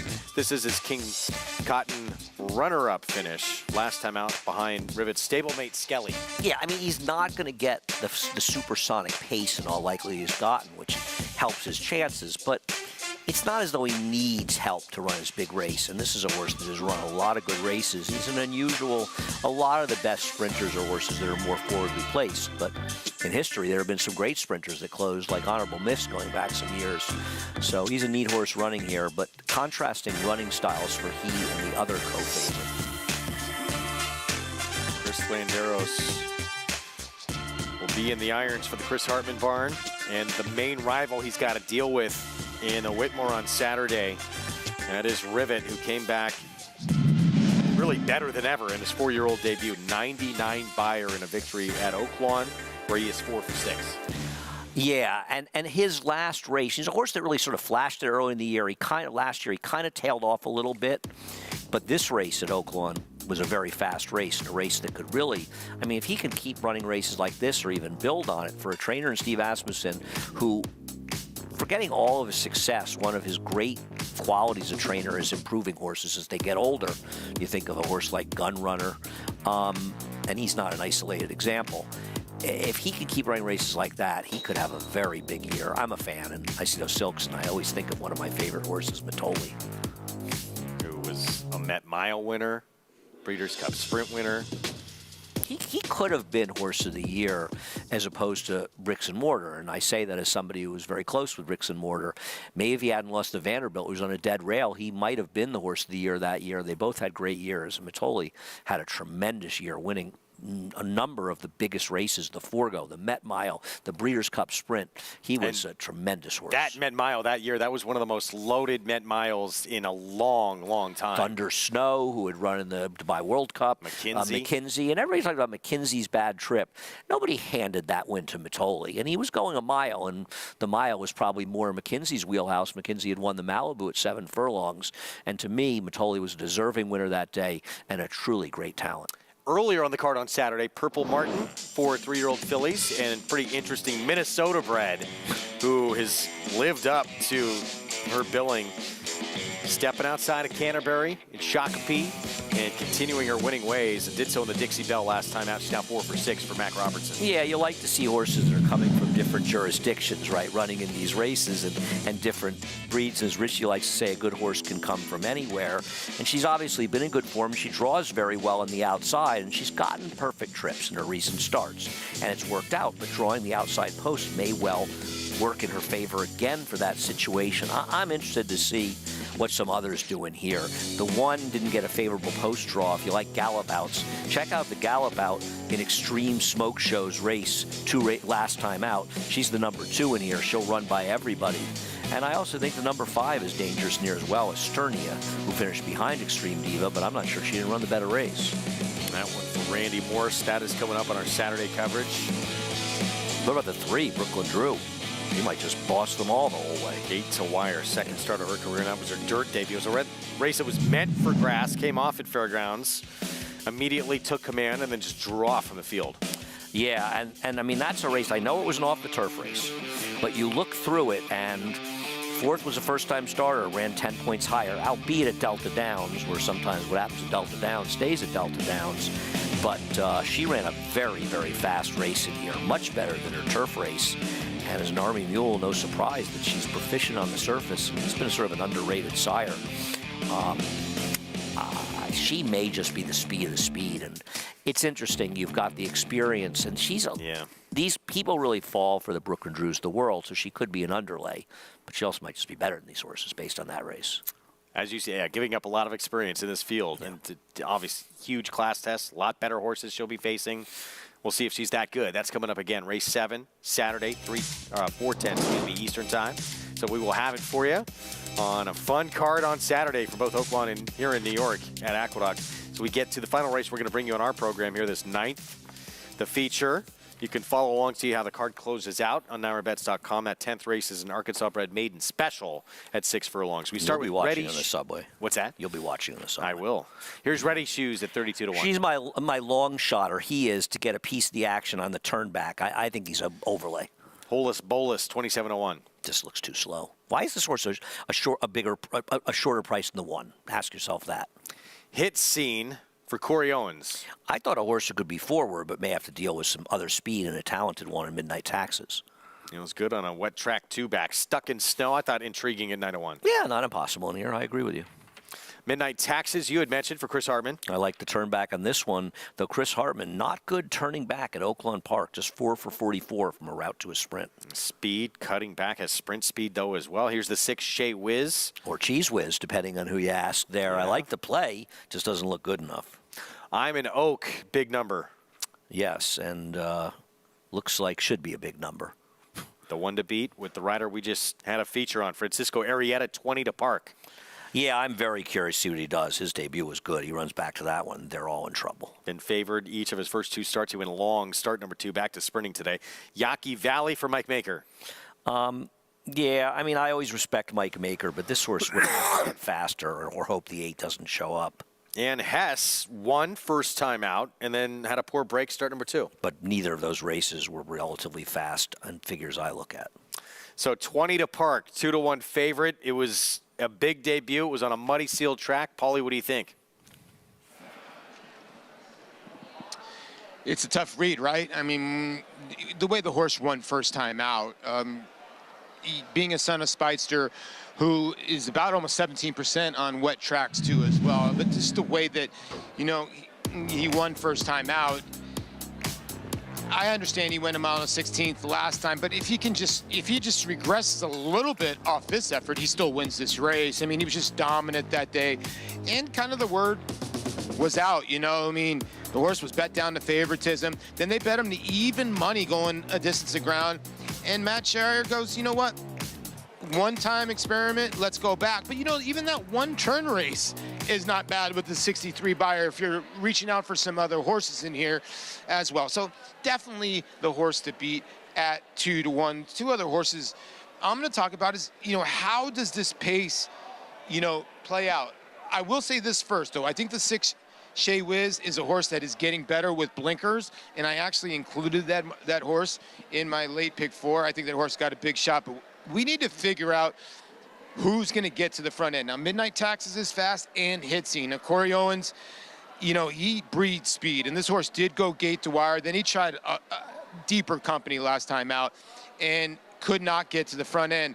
What's going to happen early in here, JK, between the 3 and the 5? Can the 5 lay off the 3? I know you like the 5. Can the 5 lay off the 3, or is the 5 going to go right to the front end?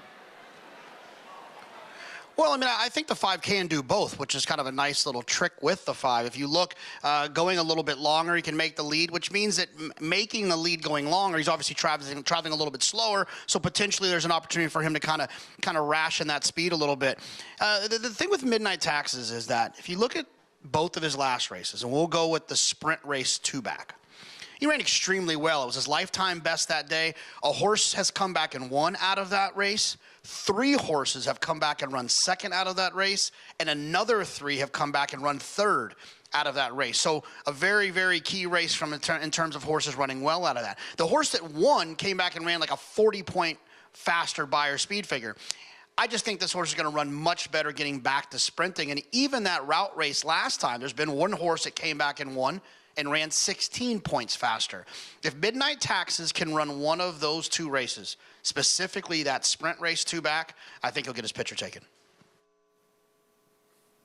And we try and, Paulie brought up an interesting question. Who's going to be the quick of the quick in here? This horse went long last start. Even though he has really quick sprint speed, does that dull his speed cutting back in distance? Maybe it does, and maybe that means Hitscene's going to be the one in front. Well, there's also the potential for the 9 Yaqui Valley to show speed. And if you get a 3rd horse involved and they get engaged, that's going to really blow up the pace. I'm not saying it's going to happen, but it's certainly a possibility. So I think it should be discussed a little bit. Listen, I agree with Jonathan that the 5 has races that would make him tough in here. And his race 2-back, as he said, was good. And that was in the sloppy seal track. The problem is he's 1 for 14 and he's 5-2. Right? Or he's 1 for 11, excuse me. I've got writing over it, 1 for 11. That I don't love, and now he's 2-1. Now listen, the 8's lightly raced. I think the 8 is the horse to beat in here, personally. I don't disagree with that. I got a crazy idea. I'm going to try to get the 1 into the exactor try in 2nd and 3rd with sort of logical horses, and I think the 5 and 8 are the logical horses in this race. 48 to 1 shot with ready shoes? Yes, that's my plan. And what was it you liked about him? I like the turn back for him. I think there's going to be a lot of pace, and he has some figures that put him within in the hunt to get a piece of this if the pace heats up at a huge price. All right, we're going to bring you this race, and then we will be signing off here on our FS2 coverage not too far after they cross the wire. Coming up immediately following us, Professional Pickleball Association, Austin Open quarterfinals. So that is next on FS2. We are going to be back tomorrow with our Saturday coverage 1 to 6 Eastern time. And for those who are wondering, no, I've never played pickleball. How about you? I have. I actually love it. Really? Yeah, played last summer, got into it at Saratoga. I hear that Angel Cordero. He was there every single day. I lived near that park. Eastside Rec. And, yeah, he's become a pretty formidable player. Spent a lot of time as a kid at the Eastside Rec. It's a skate there. They used to put in a pond sort of near. Dale Romans was out there, too. Doing what? Playing pickleball? Yes. Really? I'm going to take Tammy as the better pickleball player in that house. You got to get involved next summer. No, I used to go, and they used to play soccer, and I used to go make fun of a friend of mine who was the goalie when I was in high school. There'd be sort of nobody there, and I'd go around them. We played football there. It was the old Eastside Rec. We're going to be there soon enough for that Belmont Stakes Racing Festival week. Can't wait. There's the horse to beat. 20 to park Francisco Arrieta, who we showed you in that feature on the 3-2 favorite. Don't forget, next weekend, Arkansas Derby Day. 2 weeks away? Excuse me. We're going to have just about everybody out there for the 100-point win in your in race for the Derby. Waiting to hear if Timberlake, the Revel winner, will indeed be pointed there. Looking forward to that. Drawing some other preps, I think, tomorrow. The Louisiana Derby is being drawn tomorrow. I believe the Jeff Ruby Stakes at Turfway is being drawn tomorrow. And this is kind of put up or shut up time for these horses. They're pretty lightly raced, and they're getting ready for their last dance before the Derby. And this is a fun time of the year, and we'll see some of these horses. And I think we're all looking forward to next week, too, to see can Fierceness rebound from his very mediocre effort. The biggest question out there, the Holy Bull. Absolutely, because somewhere in there is an extremely talented horse, but is he reliable enough to show that? We'll see. If you take him away, obviously, Niso's sidelined anyway right now. I don't care. Who in your mind, if it ended right now, who's the Derby favorite?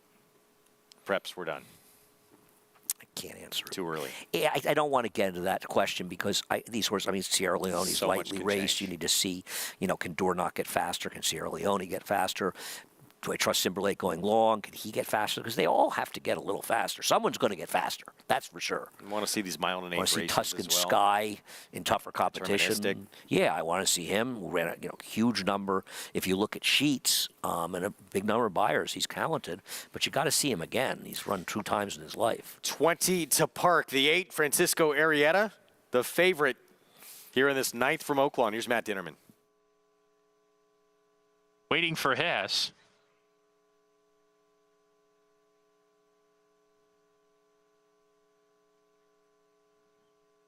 We're ready to go.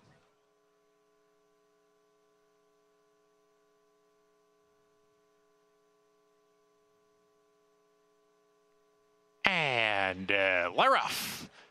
Midnight Taxes bounce into the bridle right away. Hit Scene moving up to come and challenge. He snatches the lead. Midnight Taxes takes the second spot. Holus Bolus makes his way into third. Yaqui Valley right behind him. And then comes 20 to park. Runs in the 5th position. 5 lengths off the pace. 1.5 lengths to Stuck in Snow. He's racing alone. 3 better than Hess and Ready Shoes. Second to last, Shea Whiz. And I'm an Oak well behind as they approach the 4-turn run. Midnight Taxes goes on with it now. Hit Scene couldn't keep up. And Midnight Taxes opens up that lead right now to about 3 lengths around the turn. Hit Scene in the 2nd position. Holus Bolus still 3rd. Stuck in Snow is making an eye-catching move. Passing rivals quickly. 20 to park has lost a couple spots. He's trying to follow that rival, but needs to turn it around to win it. As they swing off the turn, Midnight Taxes all alone and is 3 lengths ahead with about a furlong left to go. Stuck in Snow 2nd. Hit Scene 3rd. 20 to park 4th and struggling as they hit the 16th pole. Midnight Taxes, he's still going strong. And Midnight Taxes, a runaway winner here. 5-6 ahead. Midnight Taxes romps. Stuck in Snow was 2nd. 20 to park got up for 3rd over Hit Scene. Well, you had to expect he'd have plenty of finish cutting back out of a mile and a 16th race. He took it to this field. Midnight Taxes, Keith Asmussen for Chris Hartman. He was much the best. Wow. Yes. Second win just in 12 career starts. This was not close. No, he was tons the best. Again, still one more to come. You can see what happens at NYRABets.com. In the nightcap from Oaklawn, we will see on our FS2 coverage on Saturday, beginning at 1 Eastern start time. So we hope to see you then. Up next on FS2, Austin Open quarterfinals, pickleball, ABR race of the week, named after that great sprinter. Grade 3 Whitmore, there he is, 2020 Breeders' Cup Sprint winner. What a star he was. Tejano Twist, he'll try and go back-to-back in this race. 9-time winner, and the defending champ comes from way out of it. Can he get the better of Rivet? We'll find out tomorrow.